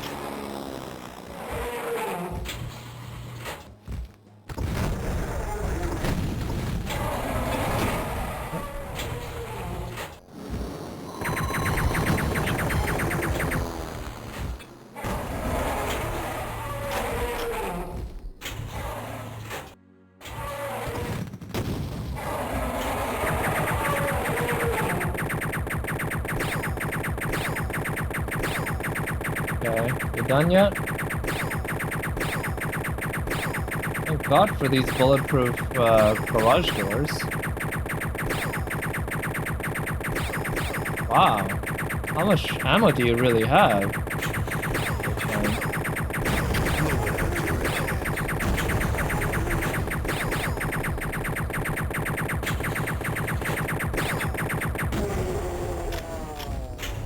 Okay, there you have it. Not too bad. Wait, what? Oh, that was one of his explosives. Oh well.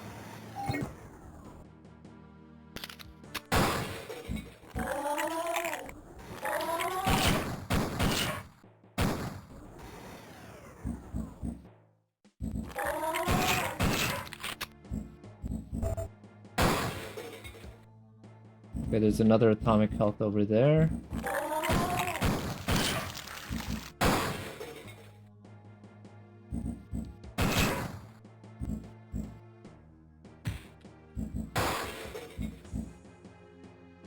Oh.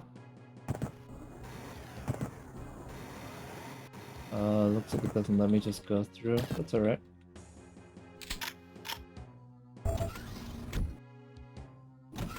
Let's see. He has all the ammo, clearly. He's like an action movie villain, I guess. He's got unlimited ammo. Bottomless magazines. Maybe I'll just use the jetpack. Prefer not to use it if possible, just because saves ammo or save.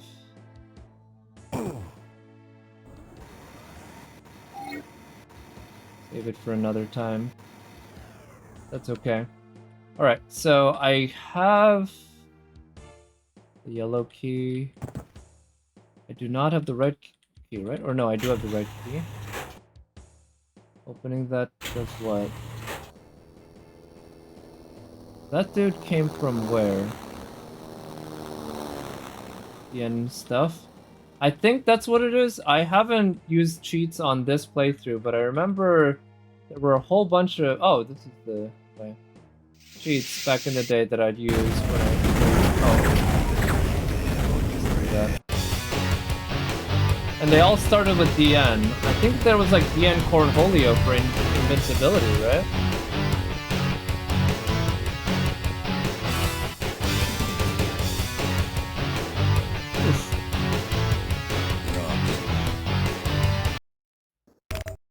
Rabid Transit.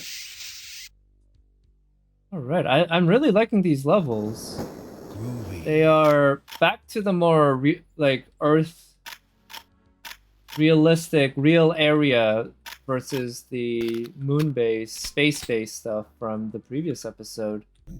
And they did a damn good job here. I think that's really playing to the strengths of this game and these developers. Shit, wow. Who installs shooting turrets in a fucking, what, comic book store or something?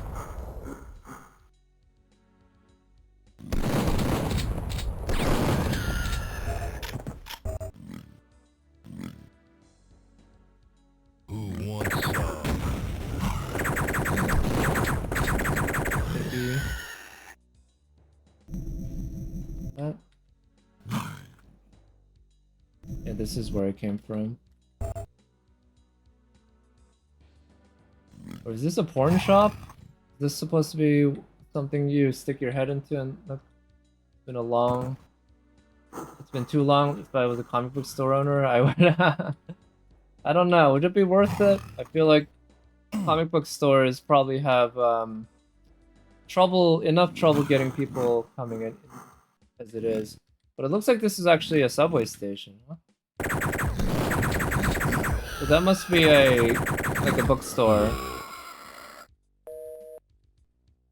Oh, I didn't even try that before. Damn it. Who puts a pipe bomb in a snack machine? Heck of the bleach blonde biker bimbos. Hey, I remember that poster from the first level.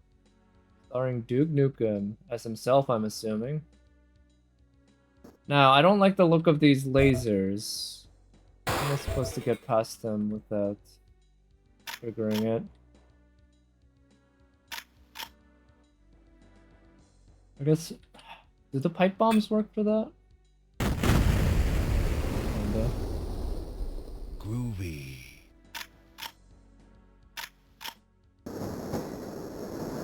Damn. Again, this is long before fucking Half-Life. Or not that long, but it is before Half-Life.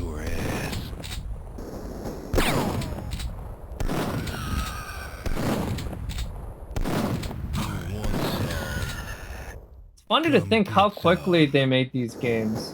Seriously, I'm calling the Blondie in the second encounter 2 years before Half-Life. Okay, yeah. So, I mean, that's a pretty significant amount of time back in the day. These days, 2 years is nothing for a AAA game development cycle. But, yeah, it's funny to think, like, how Doom came out in, like, 94. Quake came out in 96, 2 years later. And Quake 2 came out in, like, 98, I think. And I think Half-Life was also 98. It's like, that's a handful of years when some incredibly highly developed or highly like innovative and technologically impressive games came out. We just got old. Don't we all? That happens. But like, you know, Doom 94 and then Quake 96, the difference in technological quality in those games is just huge. So time flies by. I mean, that is true. But I mean, think about how long fucking AAA games take these days. You get like 6-year long development cycles. I heard like Assassin's Creed Shadows took 4 or 5 years or more. Concord took 5, 6 years. Like, who wants some? okay. Shit. Okay, I figured that was gonna happen. I'm kind of confused how I'm supposed to do this, because it seems to go in a cycle.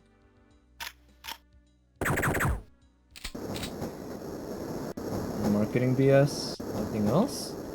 What do you mean? I mean, if there's taking that long, it is what it is, right? I'm sure they wouldn't want it to take that long. The more time it takes, the more money it costs.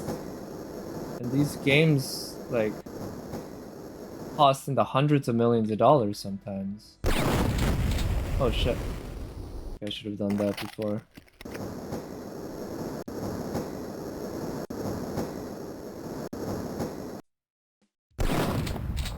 And the thing is, I think so much of it is focused around shit that doesn't really matter. Right? Like, the graphics don't need to be that good. And often, you don't need levels that huge and impressive. You just need good, solid, core gameplay cycle. Okay, I'm confused.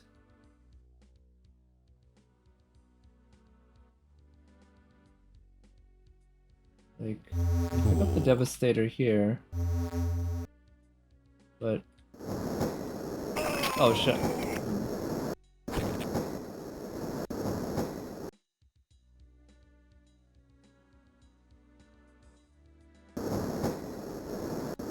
There are these enemies up there. Can I hop on while it's moving?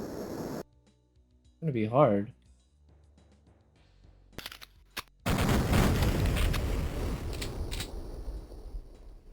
Okay, let's actually, that's right.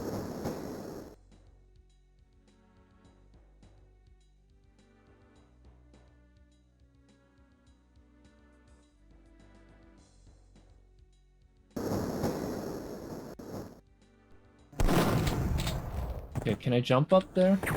Use the jetpack. Alright, there's the key. Can I have that guy be run over? Yes, like that. So I think I need the red key card probably for that.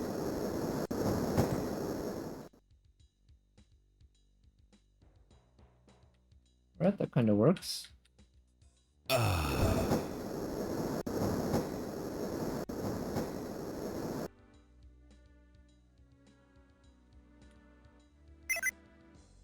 What does that unlock? Is there a door here? No. Huh. Maybe there's a door over there that unlocks. Let's get on one of these carts first.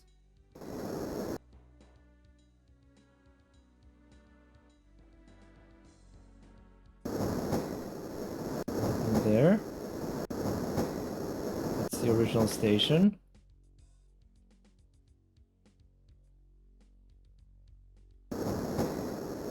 That thing, maybe? No, it's not a door. I thought I saw a keycard thing. That thing. I don't know if that is what I'm looking for though. But okay, we can try to get there.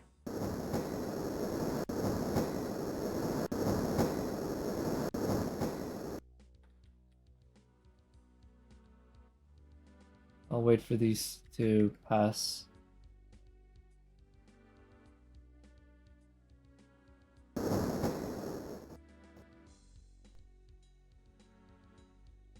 No, that needs the red key card.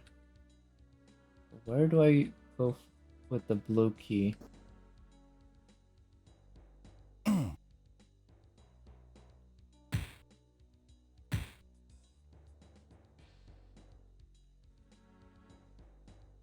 I don't think it's around there. If I look at the map, I don't see any clear areas where I'm supposed to use the blue key. Who wants some? Oh, I got the Devastator.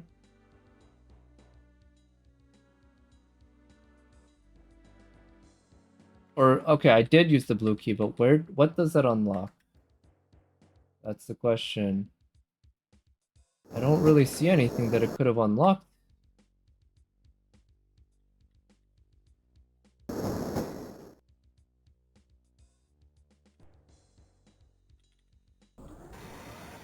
Up here, no.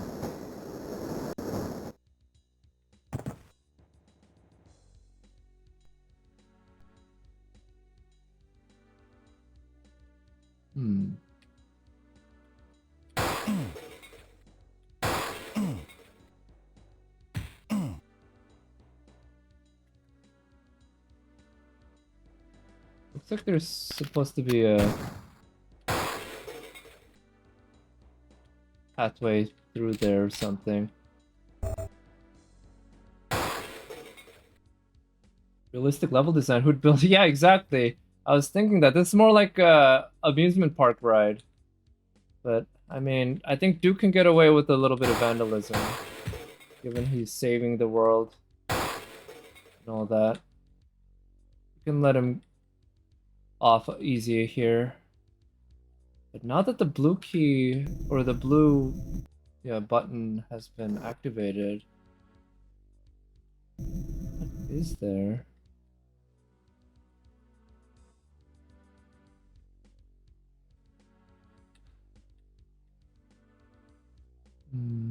Okay, I'm just gonna do another quick run around. We'll check out on the outside path. So that opens that, but there's nothing else.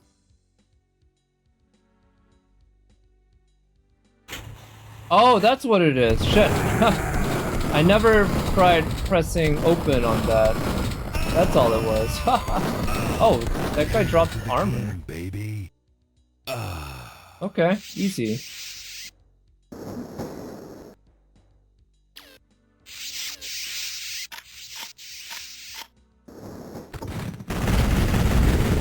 Oh, hello. Oh no, shit.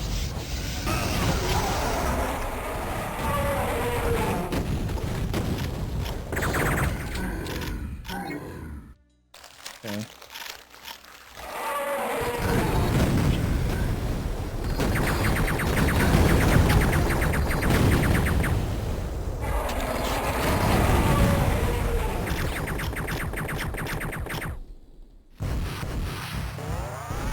There you go.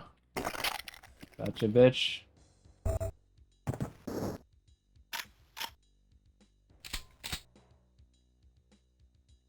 Are they all dead? I think they are, and we even got the red key card here.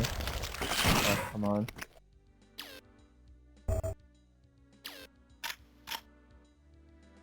Okay, simple. It really was that easy, just pressing E on the doorway. I'm gonna wait for the next one because it has the health thing. Med pack that I can use.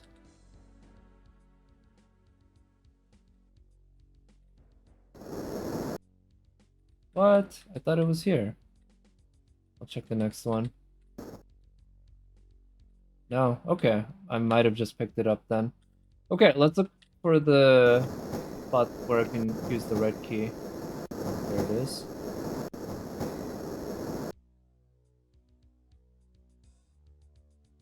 Guess I'll just have to run behind it. This is interesting level design. Yeah, I like it. Again, it's another case of a spot where you're just kind of going in one area to different spots nearby, and you keep unlocking more and more. Oh, come on.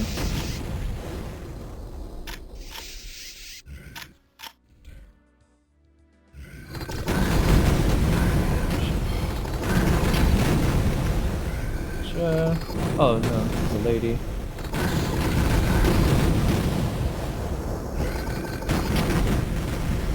There you go. And I love the new Quake 2 campaign. Oh, alright. Yeah, Quake 2, like the original too, was kind of decent for that. It was one of the earlier first-person shooters that did kind of, instead of having the levels. Oh, really? Killing her causes that to happen? But, like, you'd go backtrack levels. I think for the remaster, they made it so that you didn't have to load in. I don't know. Because you'd have, like, 3 different levels that you'd go back and forth to unlock more and more spots.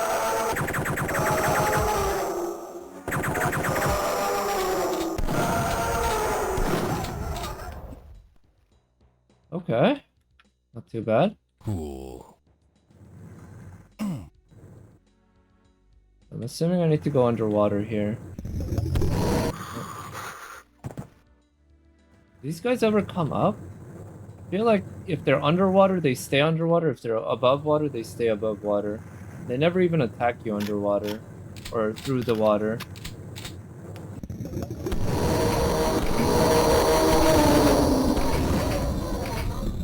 Cool. Huh. Okay. Fairly short level. Probably a bunch of secrets that I missed. Killed everyone? Yeah. 0 out of 6 secrets. Okay, I think I'll end the stream there for today, actually. That was a good little, almost 3.5 hours of Duke Nukem 3D. Very good. This, I'm not sure if, like, I feel like episode 3 really might have the best levels so far. I really liked all the levels from all the episodes, but one thing I'm loving about episode 3 is that it has a lot of kind of believable, realistic areas. They're capable of surfacing technically, but the AI is dumb. Okay, yeah, the AI in this game is kind of pretty limited, I noticed. And thank you for the follow, appreciate it, Blind Archer. And love to, or happy to have you here. But yeah, like I said, I'll end it there for today. I wasn't sure if I'd go on to play a little bit of I Have No Mouth and I Must Scream, because I've been playing that point and click adventure. Maybe I'll do that next time. But Duke Nukem 3D, I'm glad I finally got to it, and it's the only regret I have is that it took this long, because it really holds up. It holds up so much more than I expected. And it's really a shame that this franchise kind of died with Duke Nukem 3 forever, because just a remaster of this game would probably be really good in this day and age. But like I said, that's gonna be it for today. I'll probably try to stream a little tomorrow around the same time, but in any case, thank you so much for coming by. Hope you have a great rest of your weekend, and I'll talk to you next time. Bye.